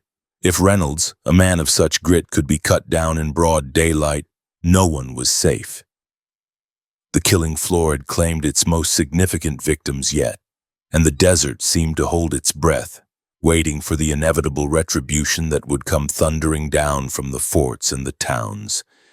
But the kid was gone, vanished into the winter landscape, a ghost with a Winchester and a pocket full of gold. The snow began to fall on the 5th day of November 1889, a silent white curtain dropping over the Sierra Madre mountains. It was not a gentle dusting, but a heavy, wet accumulation that clung to the pine needles and obliterated the rocky trails. Haskay-bay-nay-ntayl, wearing the woolen overcoat stripped from the body of Sheriff Reynolds, pulled the collar tight against his neck. The coat was stiff with dried blood and the frozen sweat of the dead man, but it provided a layer of insulation that was the difference between life and death in the high country. The kid stood on a ridge overlooking the Tonto Basin, his breath misting in the frigid air. Behind him, the 6 other fugitives huddled in the lee of a granite outcrop, shivering violently. The euphoria of the escape at Kelvin Grade had evaporated, replaced by the crushing reality of survival in a hostile wilderness. The Arizona territory had mobilized against them with a speed and ferocity that rivaled a full-scale war. The telegraph lines, once repaired, had screamed the news of the massacre to every outpost and garrison. General Nelson Miles, humiliated by the escape of prisoners under his ultimate jurisdiction, ordered the 4th and 10th Cavalry regiments to sweep the mountains. Civilian posses, motivated by the $500 reward placed on the kid's head, scoured the canyons. The desert floor was crawling with men who wanted to kill them. To survive, the kid knew they had to go where the white men would not follow. Up, into the snow line, into the freezing void where the horses of the cavalry would founder, and the resolve of the possemen would freeze. They moved north, pushing deeper into the wildest terrain of the Mogollon Rim. The stolen stagecoach horses were liabilities in the deep drifts. They slipped on the ice-slicked rock and struggled to find forage beneath the snow. On the 3rd night of the storm, the kid made a decision. He walked up to the lead horse, the roan that had pulled the stagecoach, and placed the muzzle of his stolen revolver against its ear. He pulled the trigger. The animal collapsed instantly. The sound of the shot was muffled by the heavy snowfall. The other men understood. They descended on the carcass with knives, butchering it while the flesh was still warm. They ate the meat raw or barely seared over a small, smokeless fire made of dry twigs hidden beneath a rock overhang. They wrapped their feet in the fresh hide, the raw side against their skin, creating rough moccasins that provided better traction and warmth than their prison brogans. The consumption of the horse marked the transition from fugitives to wild things. They were no longer operating within the framework of civilization or even tribal society. They were a pack, moving by instinct. The kid led them with a ruthless efficiency. He knew the tracking methods of the army because he had helped perfect them. He knew that the soldiers would look for campfire smoke, for broken branches, for the rhythmic pattern of shod hooves. So they walked in the freezing waters of the creeks for miles to hide their scent from the dogs. They stepped only on bare rock where possible. They slept in caves that smelled of bear scat and damp earth, huddling together like puppies to share body heat. By December 1889, the pressure of the pursuit began to fracture the group. The 7 men who had stood together at Kelvin Grade were not a cohesive military unit. They were a collection of desperate individuals bound by a crime. The stress of the constant movement, The gnawing hunger and the freezing cold eroded their unity. Haskay-bay-nay-ntayl, the man who had been chained to the kid, was weak. His lungs rattled with a deep, wet cough that echoed dangerously in the silent canyons. He slowed them down. The kid watched him with dispassionate eyes. There was no room for sentiment. If Haskay-bay-nay-ntayl could not keep up, he would be left behind. The split occurred near the headwaters of Cherry Creek. A disagreement broke out over the direction of travel. Sayas and Haskay-bay-nay-ntayl wanted to descend into the lower valleys to raid for food and fresh mounts. They argued that staying in the high snow was suicide. The kid disagreed. He argued that the valleys were traps. The ranches were guarded. The towns were on alert. The only safety lay in the hardship of the mountains. The argument was brief and devoid of emotion. They divided the remaining ammunition and the dried horse meat. Sayas and 3 others turned south, descending toward the Gila. The kid, accompanied only by Hale and maybe 1 other, turned north, climbing higher into the white desolation. The kid's assessment proved correct.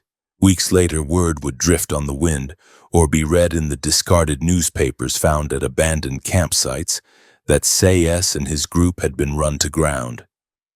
They had raided a ranch, left a trail, and been intercepted by a patrol of the 10th Cavalry. There was a firefight. Men died. The survivors were dragged back to the iron cages, but the kid remained a ghost. He had vanished into the winter, leaving no sign but the occasional missing calf or a mysterious shadow seen near a woodpile. January 1890 brought the coldest temperatures recorded in the territory for a decade. The mercury in the thermometers at Fort Apache plunged well below 0. The sap froze in the trees, causing them to crack with sounds like rifle shots. The kid lived in this frozen hell. He adapted his body and his mind to the cold. He wore layers of rags, stolen blankets, and animal skins. He greased his skin with animal fat to repel the wind. He ceased to think in words or plans. He thought in sensations: hunger, cold, sound, smell. He became a creature of the immediate present. One morning near the crest of the Sierra Madre, the kid spotted a column of smoke rising from a canyon floor 2 miles away. He pulled his binoculars, not the ones he would later be famous for, but a pair stolen from a careless prospector, and scanned the area. It was a cavalry bivouac. A troop of the 4th Cavalry had camped there, hoping to catch him moving through the pass. The soldiers were miserable. He could see them stomping their feet by the fires, their horses huddled in canvas blankets. They were looking for him, yet they were blind to his presence. He lay in the snow on the ridge, watching them for hours. He was the hunter now. He cataloged their numbers, their weapons, their sentry rotations. He felt a surge of power. They were fighting the land. He was part of it. He raided them that night. It was not an attack to kill, but to sustain. He slipped into the perimeter of their camp with the silence of a falling snowflake. The sentries were looking outward into the dark, but their eyes were ruined by the brightness of their own campfires. The kid moved through the shadows between the tents. He found a supply pannier left unguarded. He took tins of beef, a sack of coffee, and a belt of 45-70 ammunition. He slit the throat of a sentry's dog before it could bark, holding the animal's muzzle until the struggles ceased. He left as silently as about he came, fading back into the timber. The next morning, the soldiers would find the dead dog and the missing supplies, and the terror would deepen. They were not chasing a man, they were being stalked by a phantom. The winter wore on, a grinding endurance test. The kid's face became gaunt, the skin stretched tight over his cheekbones. His eyes sank deep into his skull, burning with a feverish intensity. He spoke to no one. Hale had separated from him during a blizzard in late January, unable to match the kid's relentless pace, or perhaps simply losing his way in the whiteout. The kid did not look for him. He was alone. The solitude was absolute.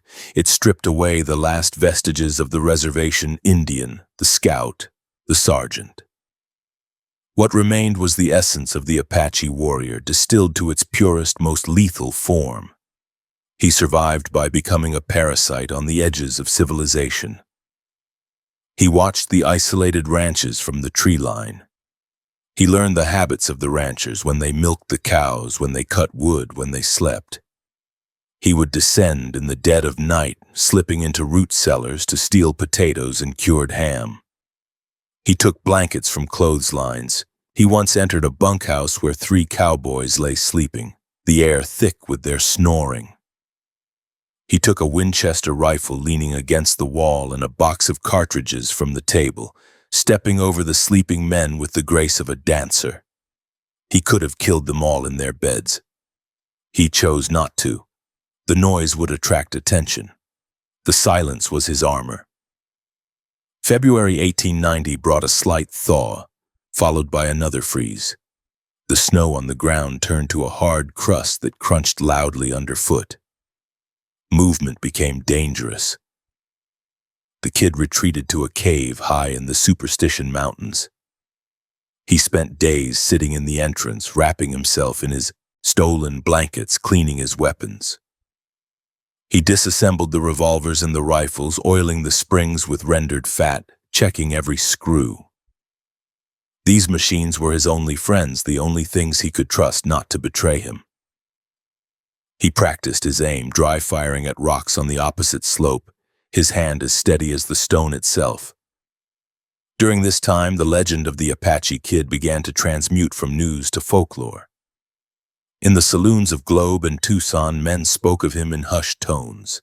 They said he could turn into a coyote. They said he could make himself invisible. They said he could catch bullets in his teeth. The reality was far more terrifying. He was a man of superior intelligence and training who had been pushed beyond the limits of human endurance and had survived. He was not a supernatural monster. He was a desperate, highly skilled soldier fighting a guerrilla war of one. The Army's failure to catch him became a scandal. General Miles was furious. He berated his commanders, shuffling officers and demanding results. He authorized the recruitment of more Apache scouts, believing that only an Apache could catch an Apache. But the scouts were reluctant. They knew the kid. They knew his power. And deep down, many of them respected him. He was defying the inevitable. He was standing against the tide that had swallowed their people. When the scouts went out, they often looked at the ground and saw nothing. Or they followed trails that led nowhere, protecting their kinsmen with a conspiracy of incompetence. As March approached, the snow began to recede from the lower elevations. The green grass of spring pushed through the mud. The game began to move again. The kid emerged from his winter hibernation. He was thin, scarred, and filthy, but he was alive. The winter had failed to kill him. The Army had failed to catch him. He stood on a promontory looking south toward Mexico, toward the Sierra Madre. The winter of the wolf was over. The time of the ghost was beginning. He moved south, shedding the heavy winter coat. He stole fresh clothes from a laundry line outside a mining camp, a pair of denim trousers and a flannel shirt. He stole a good horse, a strong bay gelding from a corral in the San Pedro Valley. He rode with the sun on his face, feeling the warmth penetrate his bones. He was no longer running in panic. He was moving with purpose. He had learned that he could exist in the spaces between the white man's world. He could live in the blind spots. The 5 months of winter had forged a new entity. The man who had sought to be a sergeant, who had wanted to bridge the two worlds, was dead and buried under the snow of the Mogollon Rim. The creature that rode south in the spring of 1890 was a weapon honed by betrayal and tempered by ice. He felt no remorse for Reynolds, no guilt for the terror he caused. The desert was a killing floor, and he had learned how to be the butcher rather than the cattle. He checked the load in his Winchester. He had survived the winter. Now he would make them pay for the spring. The year 1890 solidified the border between the Arizona Territory and Mexico as the most dangerous geography in the Western Hemisphere. To the politicians in Washington and Mexico City, the boundary line was a legal demarcation, a precise division of sovereignty marked by stone monuments spaced at irregular intervals across the desert floor. To Haskay-bay-nay-ntayl, it was a tactical weapon. The imaginary line offered him a shield of immunity that no physical fortress could provide. He understood the legal paralysis of his pursuers. The United States cavalry could chase him to the monuments, but they had to stop there, their horses tossing their heads in frustration as the tracks continued south. The Mexican rurales, the fierce rural police of Sonora, would pursue him north, only to rein in at the same stones. The kid lived in the seam between nations, a phantom zone where the laws of civilization canceled each other out. He established his base of operations deep within the Sierra Madre Occidental, a mountain range of such rugged verticality that it remained largely unexplored by white men. The canyons here were deeper than the Grand Canyon, the ridges sharper, the vegetation a dense, impenetrable tangle of oak and pine. He found a high sanctuary in the Sierra Azul, a fortress of rock that offered a commanding view of the approaches from the north and the east. Here, he was not a fugitive hiding in a hole. He was a lord in his own castle, surrounded by a moat of wilderness that killed the unprepared. The kid did not live in idle seclusion.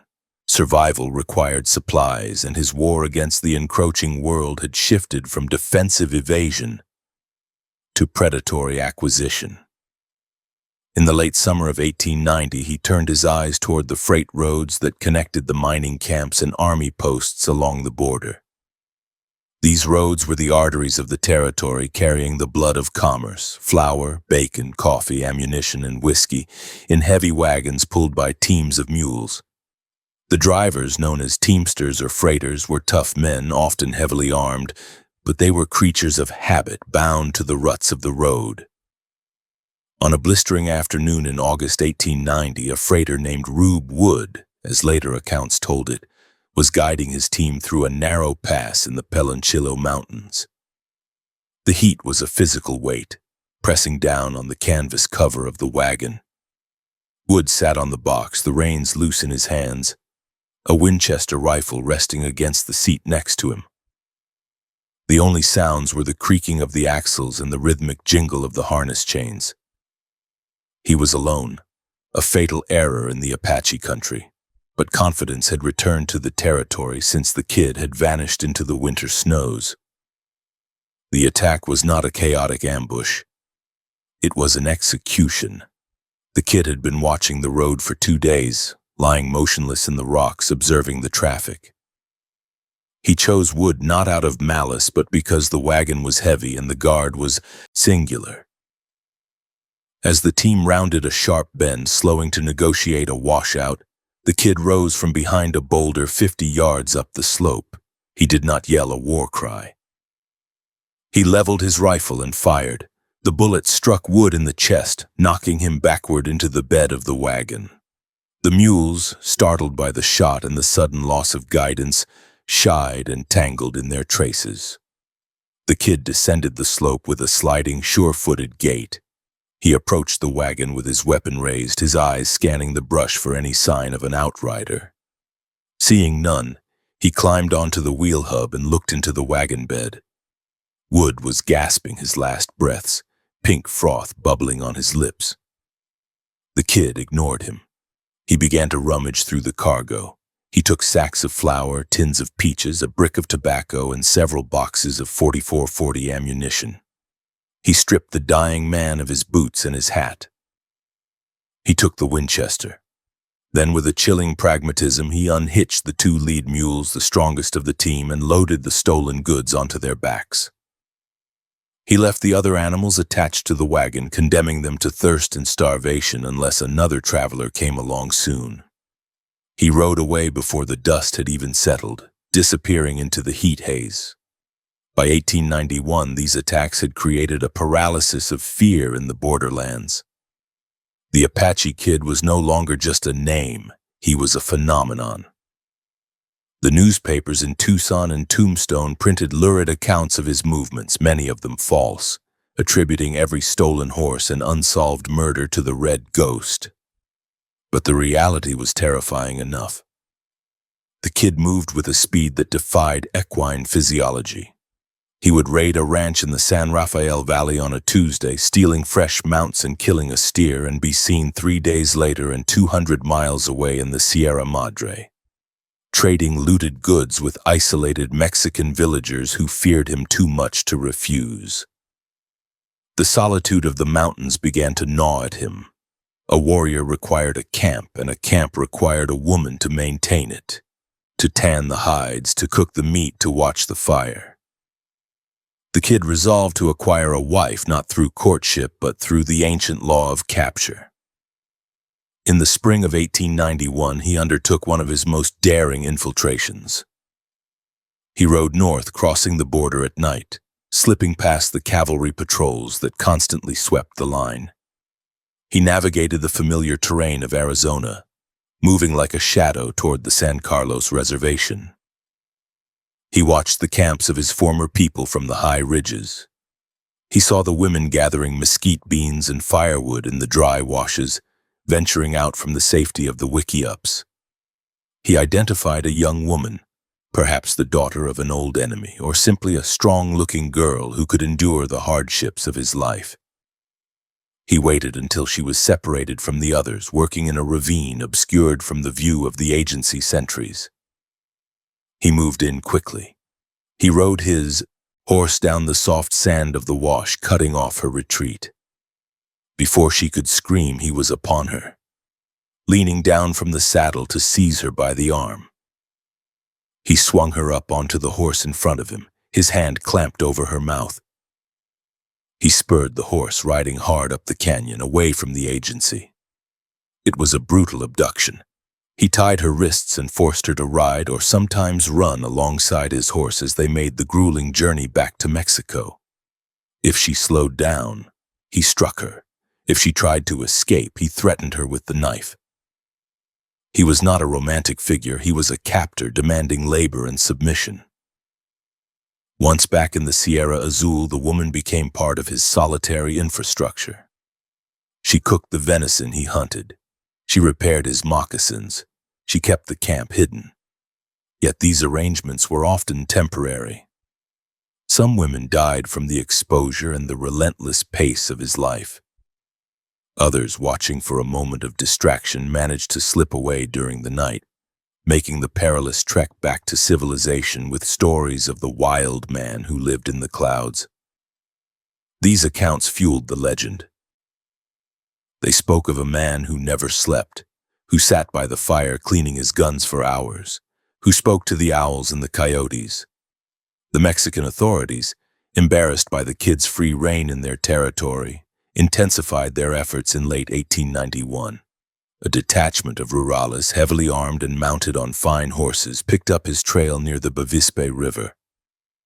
They found a campsite where the ashes were still warm. The commander, a captain eager for the glory of capturing the famous Apache, ordered a gallop. They followed the tracks up a narrow canyon that dead-ended in a sheer rock face. It looked like a trap or a mistake by the quarry. As the rurales crowded into the canyon floor searching for the exit, the Kid opened fire from the rim rock 200 feet above. He was invisible, hidden in the crevices of the basalt. His shots were precise. He killed the captain first, dropping him from the saddle. Then he shot the horses, creating a wall of thrashing horseflesh that blocked the retreat. The rurales fired wildly at the cliffs, their bullets chipping the stone harmlessly. The Kid pinned them down for hours, picking them off one by one as they tried to move. When night fell, he slipped away, descending the backside of the ridge. He left the survivors with a clear message. The Sierra Madre belonged to him. By 1892, the Kid had perfected the art of the false trail. He knew that the trackers looked for the imprint of the hoof to determine direction. He developed a technique that would confound even the best scouts. He would kill a steer or a wild mustang, cut the hooves from the carcass, and cure them until they were hard. He then nailed these hooves over the shoes of his own horse, but he nailed them facing backward. When he rode north, the tracks on the ground said he was riding south. When he rode east, the tracks said west. This deception drove the trackers to madness. A posse would follow a fresh trail for 20 miles, confident they were closing in on the fugitive, only to find the tracks ending abruptly at a rock face or circling back to their own starting point. The reversed hoof trick became a staple of frontier lore, debated in saloons by skeptics, but to the men who stood in the dust scratching their heads, it was a tangible reality of the kid's cunning. He was playing a game of chess with the entire territory, and he was winning. The kid's relationship with the few other Apaches still hiding in the mountains was complex. There were small bands of Broncos, renegades who had never surrendered or who had broken out, roaming the Sierra Madre. Sometimes the kid would join them for a feast or a raid, sharing a fire and news of the reservation. But he never stayed. He was too solitary, too volatile. He trusted no one. If a companion snored too loudly, if he argued over the division of loot, or if he simply looked at the kid the wrong way, the partnership would dissolve, often with a bullet. He was a singularity, a black hole of violence that absorbed everything around it. In the autumn of 1892, a group of Mormon prospectors working the streams on the Mexican side of the border reported a chilling encounter. They had returned to their camp at dusk to find their supplies ransacked. A single moccasin print was pressed clearly into the mud near the fire pit. Placed on a flat rock in the center of the camp was a warning. 3 44-40 cartridges standing upright in a triangle. It was a silent communication, a territorial marker. The prospectors packed their mules and left the next morning, leaving the valley to its ghost. The kid stood on a high peak in the Sierra Azul as the year 1892 drew to a close. He looked north toward the United States, the land of his birth, the land that had made him a sergeant and then a monster. He looked south toward the deep interior of Mexico, his sanctuary and his hunting ground. He was 32 years old, in the prime of his physical strength. He wore the clothes of a dead white man, the moccasins of an Apache, and carried the weapons of the U.S. Army. He was a hybrid of the conflict, a living weapon forged by the collision of cultures. The terror he inspired was not just physical, it was psychological. Mothers in the border settlements used his name to frighten disobedient children. Be quiet, or the Apache Kid will get you. He had become the boogeyman of the West. But up on the rim rock with the wind howling through the pines, there was no myth. There was only the man, the rifle, and the vast empty silence of the killing floor. He checked the action of his Winchester, sliding a fresh cartridge into the chamber. The ghost of the Sierras was hungry and the winter was coming again. The year 1893 marked a definitive shift in the war against the Apache Kid. The United States Army, despite its vast resources, manpower, and discipline, had effectively conceded that a regiment of cavalry could not catch a single man in the infinite, broken geography of the Sierra Madre. The heavy columns of blue-coated troopers with their clattering sabers and grain-fed horses were too loud, too slow, and too dependent on supply lines to corner a ghost who lived on cactus fruit and venison jerky. The Department of Arizona did not officially give up, but the nature of the pursuit changed. The responsibility for the kid's destruction passed from the institution to the individual. It became the era of the bounty hunter, the professional tracker, and the solitary man with a rifle and a grudge.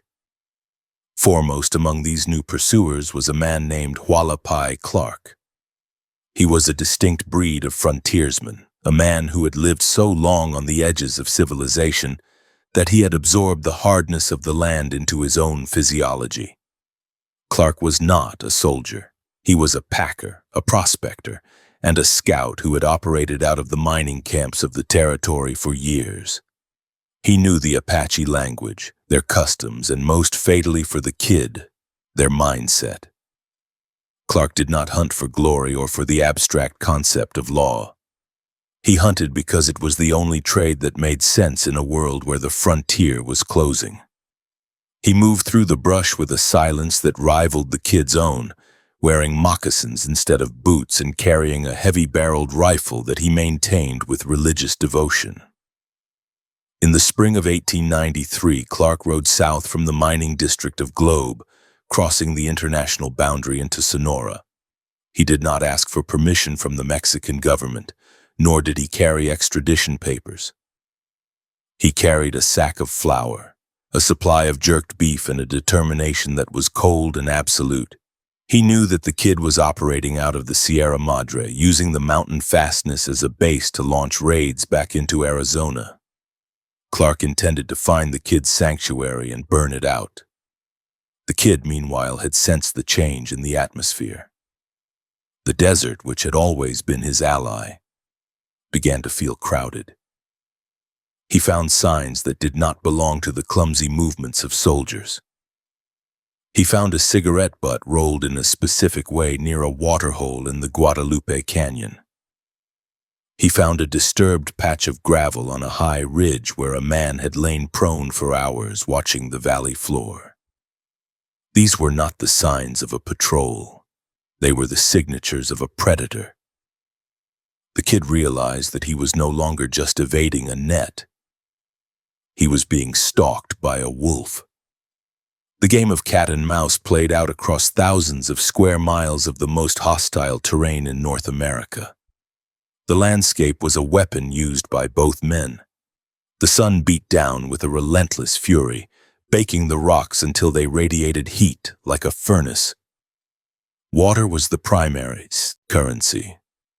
The kid knew every tanaja, the natural rock tanks that held rainwater high in the cliffs, and he guarded his knowledge jealously. Clark, however, knew how to read the flight of doves in the presence of bees to locate these hidden springs. In June 1893, the kid struck a ranch near the border, killing a steer and stealing a horse to replace a mount that had gone lame. He moved fast, covering 40 miles in a single night, riding over sheets of volcanic bedrock to hide his trail. He doubled back, rode in circles, and used every trick Al Sieber had ever taught him. But 2 days later, as he watched his back trail from a limestone spire, he saw a single figure moving steadily through the shimmer of the heat haze. It was Clark. The tracker had not been fooled by the deceptions. He had anticipated the kid's need for water and had cut straight across the chord of the circle, intercepting the line of travel. The psychological pressure on the kid was immense. For years he had been the superior force, the man who laughed at the clumsy attempts of the white man to catch him. Now he felt the hot breath of a competent enemy on his neck. He could not sleep for more than an hour at a time. He could not light a fire to cook his meat, fearing the scent of smoke would betray his position. He ate his food cold and slept with his rifle lashed to his wrist. The first direct contact between the two men occurred in September 1893. The kid had established a temporary camp in a box canyon deep in the Sierra Azul. He had captured a woman from the San Carlos reservation months prior, and she was with him, tending to the hides of a deer he had killed. The location seemed impregnable, accessible only by a steep, crumbling trail that left the climber exposed to fire from above. Clark, however, did not come up the trail. He spent 3 days scaling the sheer face of the backside of the ridge, a feat of mountaineering that defied logic. He pulled himself up by fingertips and boot toes, hauling his rifle on a rope. He crested the rim at dawn, looking down into the kids' camp from a distance of 300 yards. The light was gray and flat, offering poor contrast. Clark settled into a prone position, resting his rifle on a flat rock. He adjusted the vernier sight, calculating the drop of the bullet and the drift of the wind. Down in the canyon, the kid was awake. He was checking the hooves of his horse. A sudden instinct, A prickly sensation at the base of his skull made him freeze. He did not look up immediately. That would betray his suspicion. He slowly moved his hand toward his Winchester, which leaned against a saddle. Clark fired. The heavy boom of the rifle shattered the morning silence, rolling down the canyon walls like thunder. The bullet struck the dirt inches from the kid's foot, spraying gravel against his leg. The range estimation had been off by a fraction, or perhaps a sudden updraft had lifted the slug. The kid moved with the explosive speed of a startled cougar. He threw himself behind a boulder as Clark worked the lever of his rifle, ejecting the spent brass and chambering a fresh round. A second shot chipped the rock above the kid's head, sending stone splinters into his hair. The Apache woman screamed and scrambled for the cover of a mesquite thicket. The kid returned fire, snapping off 3 quick shots in the direction of the muzzle flash on the rim. He knew he could not win a sniper duel against a man with the high ground. He shouted at the woman to run. They abandoned the camp, leaving behind the deer meat, the hides, and the blankets. They scrambled up the scree slope on the opposite side of the canyon, moving under the cover of the brush. Clark fired twice more, but the targets were moving too fast and the angle was too steep.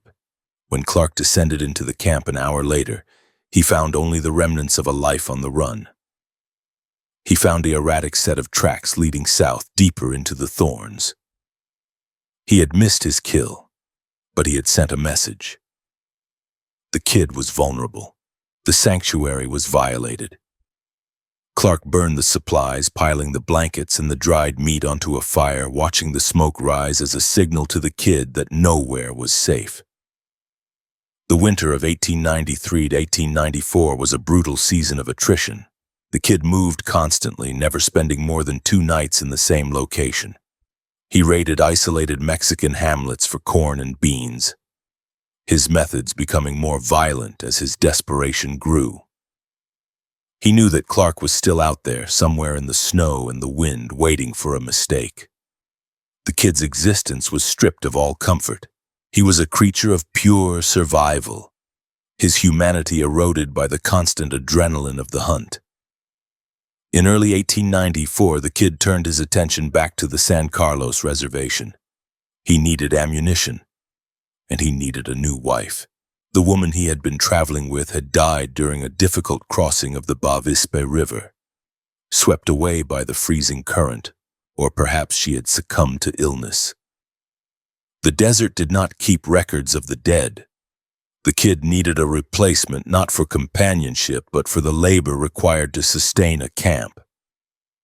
He slipped across the border in March, moving through the Dragoon Mountains like a shadow. He stalked the reservation camps for a week, watching from the ridges. He selected a victim, a daughter of a family he had known in his youth. The abduction was violent and swift. He waited until she went to the creek for water, seized her, bound her wrists, and dragged her to his waiting horse. The terror of the girl was absolute. To be taken by the Apache Kid was a fate worse than death in the eyes of the reservation Apaches. It meant a life of slavery and constant flight. News of the kidnapping reached the agency within hours. The telegraph wires hummed. But while the soldiers prepared their patrols, Wallapai Clark was already moving. He had anticipated the kid's return. He knew that the kid would need to resupply before heading back to Mexico. Clark positioned himself near the border, watching the known crossings. The confrontation that followed in May 1894 was the closest the kid ever came to death. Clark, accompanied by 2 other trackers he had recruited, cut the kid's trail in the Pelonchillo Mountains. The tracks showed 2 horses, one carrying a heavy load, likely the captive woman. The kid was pushing hard, the horses digging deep into the soft earth. Clark pushed his own mount to the breaking point. He closed the distance rapidly, ignoring the risk of ambush. He caught up to them in a narrow defile known as Skeleton Canyon. The sun was setting, casting long, bloody shadows across the rocks. Clark saw the dust cloud ahead and spurred his horse. The kid heard the pursuit. He realized his horse was too tired to outrun the fresh mounts of the posse. He made a ruthless calculation. The woman was slowing him down. He stopped his horse, cut the ropes binding the captive, and shoved her off the animal. He did not do this to save her. He did it to lighten his load and create a distraction. As the woman fell into the dust, the kid wheeled his horse around and opened fire. He was not shooting to suppress. He was shooting to kill. His first bullet struck the horse of one of Clark's companions, dropping the animal instantly. The rider was thrown clear, rolling into the cactus. Clark and the other man bailed off their horses, seeking cover behind the scrub oak. The kid used the confusion to turn and run. He spurred his exhausted horse up a steep goat trail that no shod animal could navigate. The horse scrambled, its hooves striking sparks on the flint, its lungs heaving. Clark, kneeling in the dirt, took aim at the retreating figure. The light was failing. The target was a silhouette against the darkening sky. Clark squeezed the trigger. The rifle bucked against his shoulder. The kid's horse stumbled, hit in the flank, but recovered and surged over the crest of the ridge. The kid disappeared into the twilight. Clark cursed, the sound harsh in the stillness of the canyon. He ran to the woman, who was huddled on the ground weeping. She was bruised and terrified, but alive. The recovery of the woman was a victory for the reservation, but for Clark it was a failure. The primary target had escaped. They examined the ground where the kid's horse had been. There were splashes of bright arterial blood on the rocks. The horse was hit, perhaps the kid as well. They tracked the blood trail for 2 miles until it dried up in the darkness. The kid rode his wounded horse until it collapsed beneath him 5 miles south of the border. He put the animal out of its misery with a knife, saving his cartridges. He continued on foot, walking through the night, his boots falling apart, his body screaming for rest. He was alone again. The desert stretched out before him, vast and indifferent. He had lost his horse, his captive, and his supplies. He had nothing but his weapons and his will. The encounter in Skeleton Canyon changed the kid. He realized that the era of the open raid was ending. The hunters were too many and they were too good. If he was to survive, he had to disappear completely. He had to become something less than a man and something more than a myth. He retreated into the deepest, most inaccessible fissures of the Sierra Madre. He stopped lighting fires entirely during the day. He stopped leaving sign. He became a ghost in the truest sense of the word. Wallapai Clark returned to Arizona, frustrated but respected. He had recovered the girl. He had wounded the wolf. He told the men in the saloons that the kid was finished, that he would bleed to death in the rocks or starve in the winter. But Clark knew better. He knew the resilience of the Apache. He knew that as long as the kid had breath, he was dangerous. The rest of 1894 passed in a strange silence. There were no major raids. No stagecoaches were robbed. The newspapers speculated that the Apache Kid was dead, killed by Clark's bullet or by the harshness of the land. But the people who lived on the border knew better. They noticed the missing items from their clotheslines. They saw the tracks that appeared after a rain and vanished into the stone. They felt the presence in the hills. The kid was alive. He was healing. He was watching. The hunter had driven him into the void, but the void was where the kid was most at home. He sat on the high peaks, looking down at the world that wanted him dead, and he waited. The game was not over. The board had just been reset. The killing floor was quiet, but it was waiting for the next act of violence to stain the sand. The transition from notorious outlaw to invisible terror was complete. The ghost of the Sierras had learned that to survive, he must cease to exist in the eyes of men. The year 1895 settled over the Arizona territory like a shroud of heavy dust, marking a transition from the era of open warfare to a time of quiet, suffocating dread. The great campaigns were over. Geronimo was a prisoner in Florida, and later Fort Sill, signing autographs for tourists. The cavalry regiments were being reduced, their horses growing fat in the stables of Fort Apache and Fort Grant. The telegraph wires no longer hummed daily with reports of pitched battles or massacres. Yet in the camps of the San Carlos Reservation, a terror existed that was more potent than the presence of 1,000 soldiers.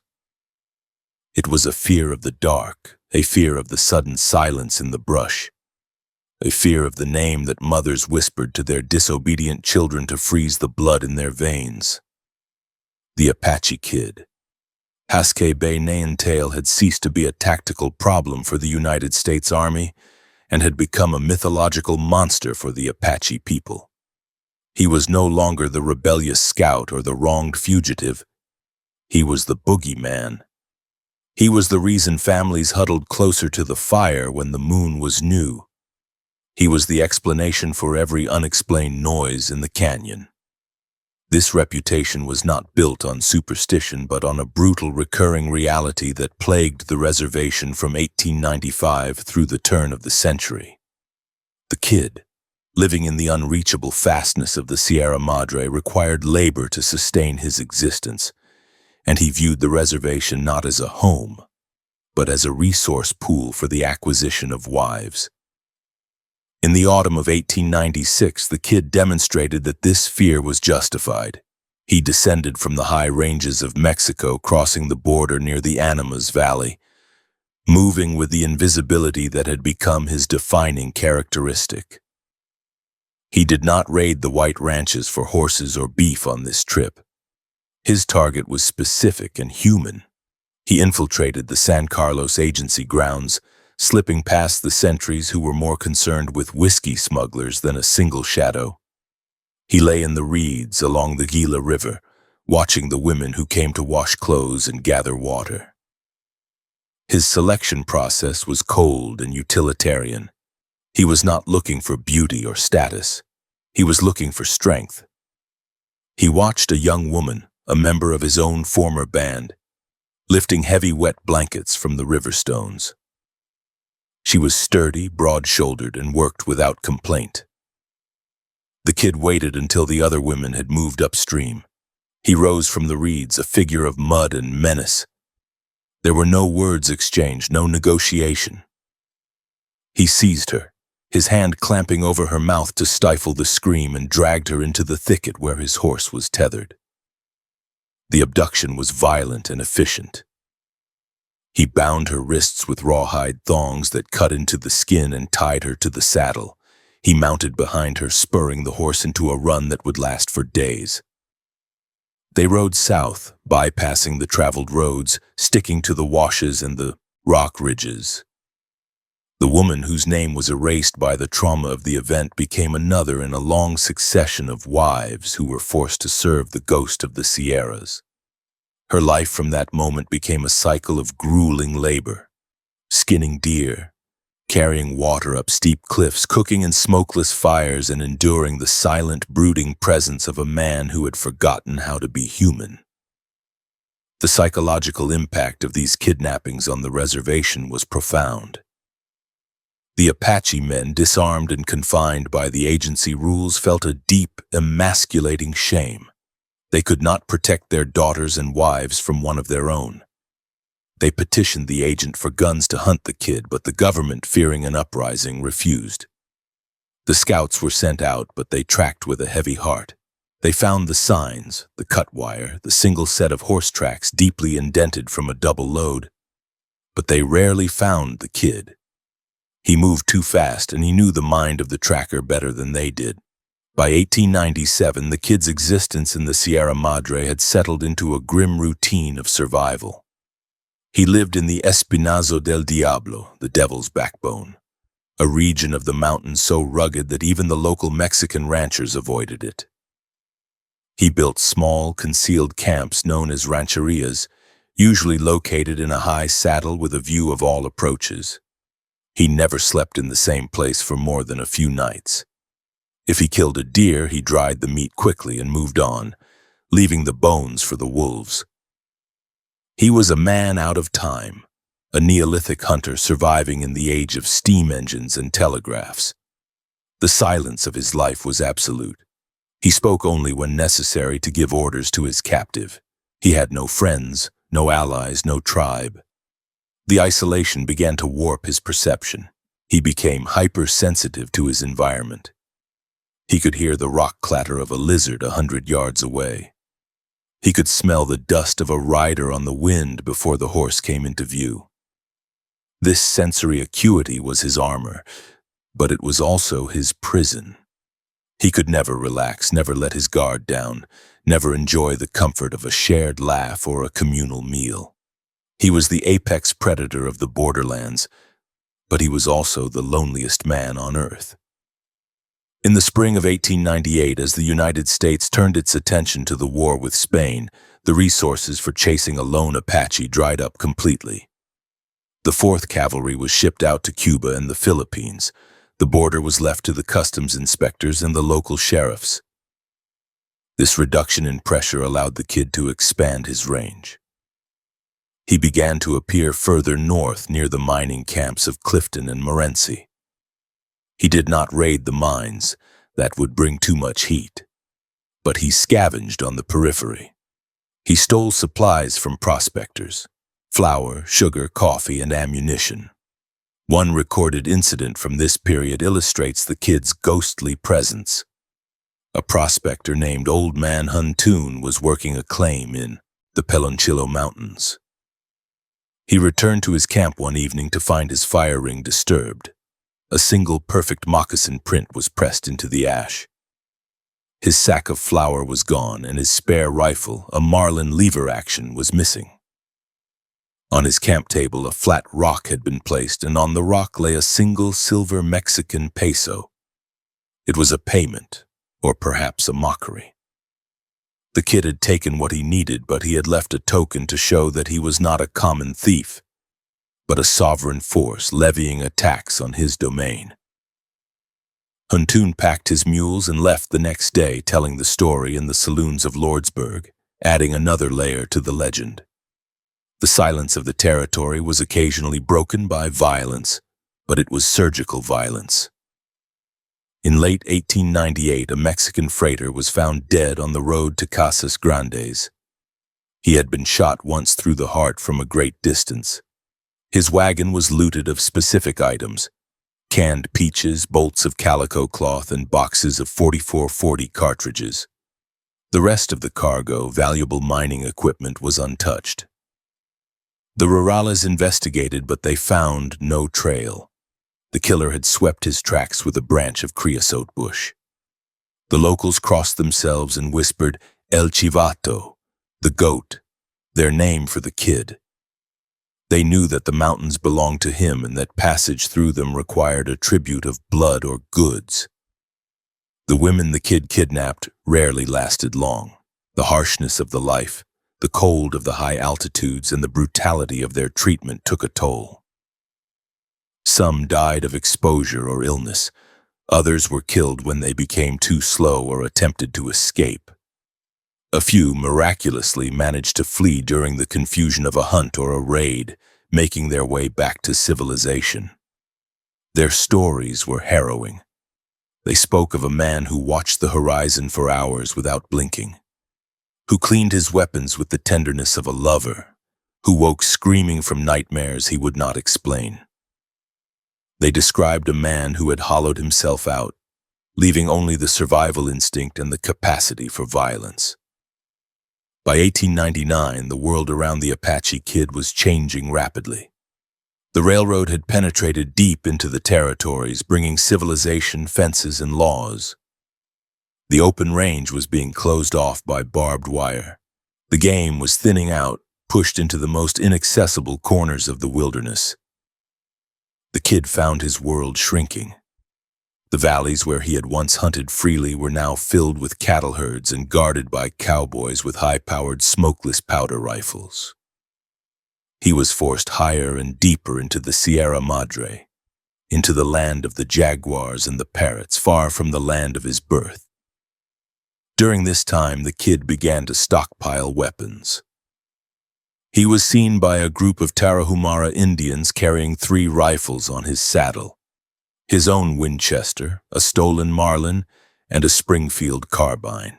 He was hoarding steel against the inevitable day when the iron supply would be cut off. He cast his own bullets from stolen lead pipe, using a mold he kept in his saddlebags. He reloaded his brass cartridges until the cases split. He was a one-man armory preparing for a final stand that he knew was coming, even if he did not know when.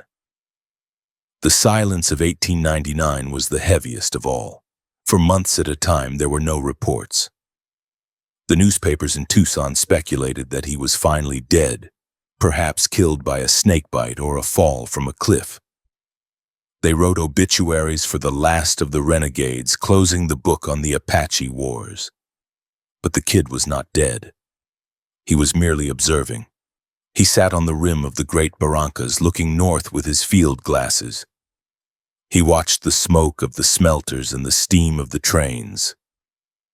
He saw the end of his world approaching, a slow, grinding machine of progress that had no place for a warrior who refused to surrender. In the winter of 1899, the kid made one final, audacious raid into the United States. He was driven by a need for fresh genetic stock, for a new wife to replace the one who had died in the first snows of the year. He traveled all the way to the San Carlos border, moving through a blizzard that blinded the sentries. He did not find a woman this time. The camps were too well guarded, the fear too high. The people were vigilant. Instead, he raided a supply warehouse near the agency. He broke the lock with a rock and filled his pack with blankets, wool coats, and canned beef. As he was leaving, he encountered a young Apache policeman, a man of the new generation who wore a badge and a uniform. The policeman raised his lantern, illuminating the face of the intruder. For a second, the two men locked eyes, the old world and the new. The kid did not fire. He snarled, a sound of pure animal aggression, and vanished into the swirling snow. The policeman did not pursue. He lowered his lantern and let the ghost go. He knew, as everyone on the reservation knew, that the kid was not a man to be arrested. He was a force of nature to be endured until he faded away. The 19th century ended with the Apache Kid still at large, the only Native American leader who had never surrendered and who remained free. But his freedom was a cage of his own making. He was the king of a kingdom of nothing, ruling over rocks and silence. The reign of silence was not a peace. It was a holding action, a long, slow breath held before the final plunge. The kid rode back to Mexico, disappearing into the Sierra Madre as the calendar turned to 1900. He left behind a legacy of terror that would outlive him, a silence in the desert that would always feel like a threat. The killing floor was swept clean by the wind, but the stains remained deep in the earth, waiting for the final drop of blood to fall. November 1900 brought a bitter, premature winter to the San Mateo Mountains of New Mexico. The high peaks, rising sharply from the plains west of the Rio Grande, were dusted with a dry, granular snow that refused to melt in the pale sunlight. The wind howled through the ponderosa pines, carrying the bite of the coming century. Far from his usual haunts in the Sierra Madre and the familiar canyons of Arizona, the entity known as the Apache Kid had pushed east and north. The pressure on the border had become absolute. The railroads, the fences, and the telegraphs had created a grid of surveillance that finally squeezed the ghost out of his favorite hunting grounds. He was now operating in a territory that was colder, stranger, and populated by a different breed of settler. The Mormon ranchers who inhabited the valleys around the San Mateos were hard men, deeply religious but pragmatically violent when it came to the protection of their livelihood. They did not view the stealing of cattle as a romantic act of rebellion or a cultural imperative. They viewed it as a direct threat to their survival through the winter. When 3 cows went missing from a herd grazing near the foothills on November 12, 1900, there was no telegraphing to the army, no waiting for a marshal. A posse was formed immediately. It was a small group, composed of local men who knew the land and carried the new lever-action 30-30 rifles, weapons with smokeless powder and flat trajectories that far outclassed the old black powder trapdoors. The trail of the rustlers was distinct. It did not follow the usual pattern of white outlaws who drove cattle hard down the main trails. These thieves moved the animals through the roughest lava breaks and up the steepest scree slopes, terrain that would lame a horse ridden by a lesser horseman. The tracks showed that the cattle were being driven by 2, perhaps 3 riders. The posse followed the sign with a grim determination, riding wrapped in heavy sheepskin coats, their breath steaming in the frigid air. They tracked for 2 days, pushing deep into the higher elevations where the air was thin and the silence was total. On the afternoon of the 3rd day, the posse smelled smoke. It was a faint, resinous scent, barely distinguishable from the natural smell of the forest. But to men who lived outdoors, it was a beacon. They dismounted, tying their horses in a deep arroyo to prevent them from whinnying. They advanced on foot, creeping through the timber with rifles held at the ready.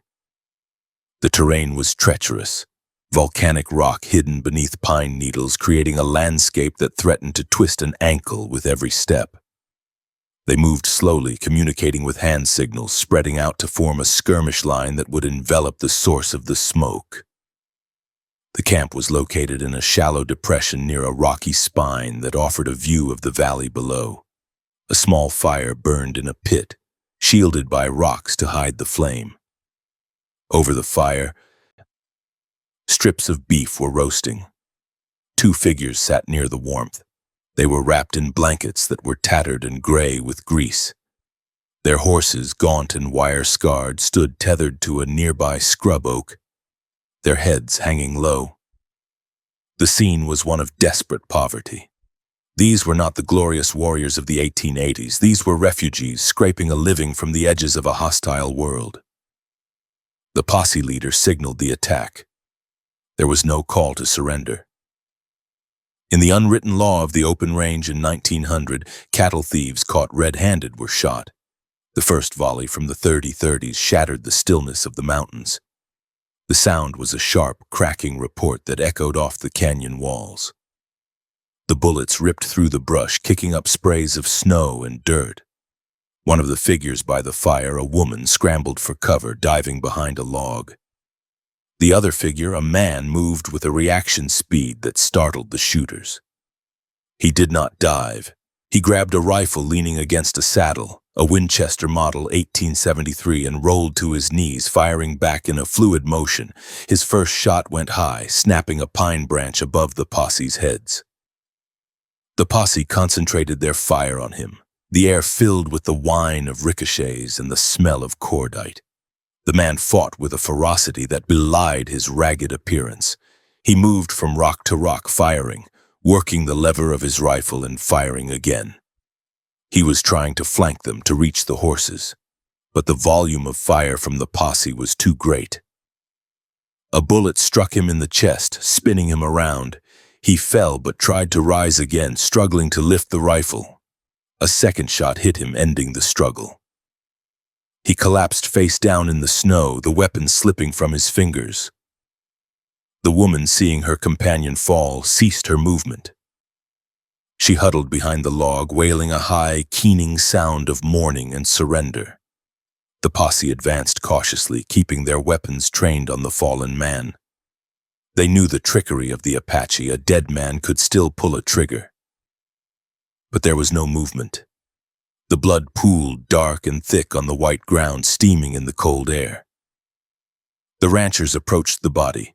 They kicked the rifle away, ensuring it was out of reach. The man lying in the dirt was older, his hair streaked with gray. His face was lined with the deep fissures of exposure to sun and wind. He wore a mixture of clothing, buckskin leggings, a stolen flannel shirt that was worn to transparency, and moccasins that were patched with raw cowhide. He was thin, the cords of his neck standing out like steel cables. One of the ranchers knelt to search the body. He went through the pockets of the dead man's vest. He found a few cartridges, a clasp knife with a broken tip, and a small pouch of corn pollen. Then he unbuckled the saddlebags on the dead horse. Inside, wrapped in a piece of oilcloth to protect them from the elements, was a pair of field glasses. The rancher unwrapped the object. They were heavy, made of brass and leather. He turned them over in his hands. Stamped into the metal bridge was the inscription, "French field glasses." They were high-quality optics, the kind issued to officers and chief scouts during the Apache campaigns. The leather was worn smooth by years of handling, dark with the oils of human skin. The lenses were scratched but still functional. The discovery of the binoculars sent a ripple of unease through the posse. These were not the possessions of a common cattle thief. A drifting renegade might have a stolen gun, but a pair of officers' field glasses suggested a history, a connection to the military past of the territory. The men looked at the face of the corpse again. None of them had ever seen the Apache Kid in person. Few white men had and lived, but they had all heard the descriptions. The heavy brow, the slight asymmetry of the face, the intense brooding features. They questioned the woman. She spoke no English, only Apache and a smattering of Spanish. She was terrified, shivering in the cold. Through gestures and broken words, she indicated that the man was her husband. When asked his name, she refused to speak it. In Apache culture, the names of the dead are not spoken lest the spirit be called back. But her fear was not just of the ghost. It was a fear of the identity she protected. She looked at the binoculars in the rancher's hand and looked away quickly. The posse gathered their stolen cattle, which were scattered in the brush. They left the body where it fell. The ground was too frozen to dig a grave, and they had no inclination to transport an Apache corpse back to town. They took the woman to the nearest settlement, where she was eventually turned over to the authorities and returned to the Mescalero or San Carlos reservation. She lived out her life in silence, never confirming the identity of the man in the San Mateos. However, the binoculars told their own story. Years later, those glasses would be identified by men who had served at San Carlos. Men who had served at San Carlos said they matched the kind issued to Al Sieber's scouts in the late 1880s. The Apache Kid had been said to possess such a pair, taken during the mutiny. He had been famous for using them to spot his enemies from the high ridges of the Sierra Madre. The presence of these glasses on the body of a renegade leader so far from home, fighting a final desperate battle for a few head of beef, became the kind of physical detail people pointed to when they claimed the legend had finally met its end. The death of the man in the San Mateo Mountains was taken by many as the end of the raids. After November 1900, no further raids were attributed to the Apache Kid. The stealing of horses, the kidnapping of women, and the sniper attacks on the freight wagons stopped abruptly. The silence that fell over the borderlands was permanent.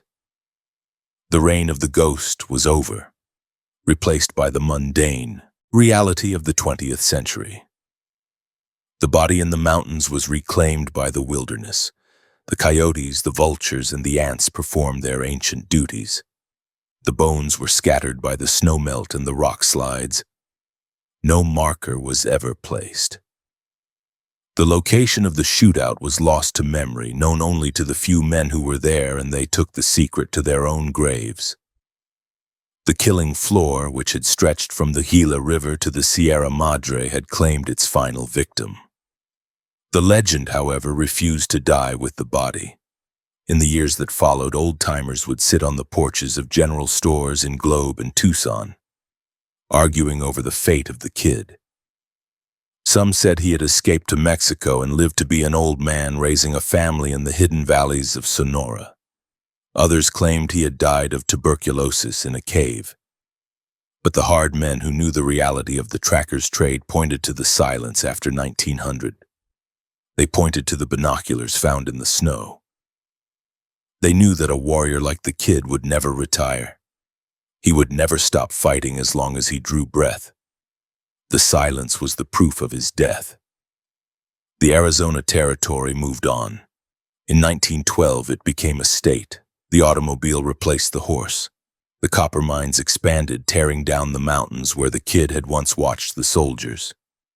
The reservation system solidified, transforming the Apache people from prisoners of war into wards of the state, and eventually into citizens fighting for their rights in courtrooms rather than canyons. The physical world of the kid, the open, unfenced, dangerous frontier, was paved over and civilized. Yet the shadow of Haskay-bay-nay-ntayl remained. He became the symbol of the untamed endurance of the land itself. He was the heat that shimmered on the horizon, the sudden dust devil that rose from the alkali flat, the inexplicable movement in the corner of the eye. He was the reminder that the West was not one with glory and trumpets, but with blood, betrayal, and a brutality that stained the rocks forever. The binoculars sat on a shelf in a ranch house for decades, a dusty curio from a forgotten skirmish. They were a lens through which one could look back into the past, into the era when the desert was a battlefield. Through those glass eyes, the kid had watched the approach of his enemies, the movement of the herds, and the encroaching tide of a civilization he could not halt. In the end, they were the only witness to his final moments. The cold glass reflecting the gray sky of November 1900, watching as the life bled out of the last renegade and the killing floor went cold. The story of the Apache Kid ended not with a bang that shook the nation, but with a crack of a rifle in a lonely canyon and the quiet closing of a history book. The desert kept his secrets, burying his bones and his name in the vast, indifferent silence of the American Southwest. The wind continued to blow through the San Mateos, whispering through the pines, carrying no message, no warning, only the eternal empty sound of a land that had finally consumed its wildest son.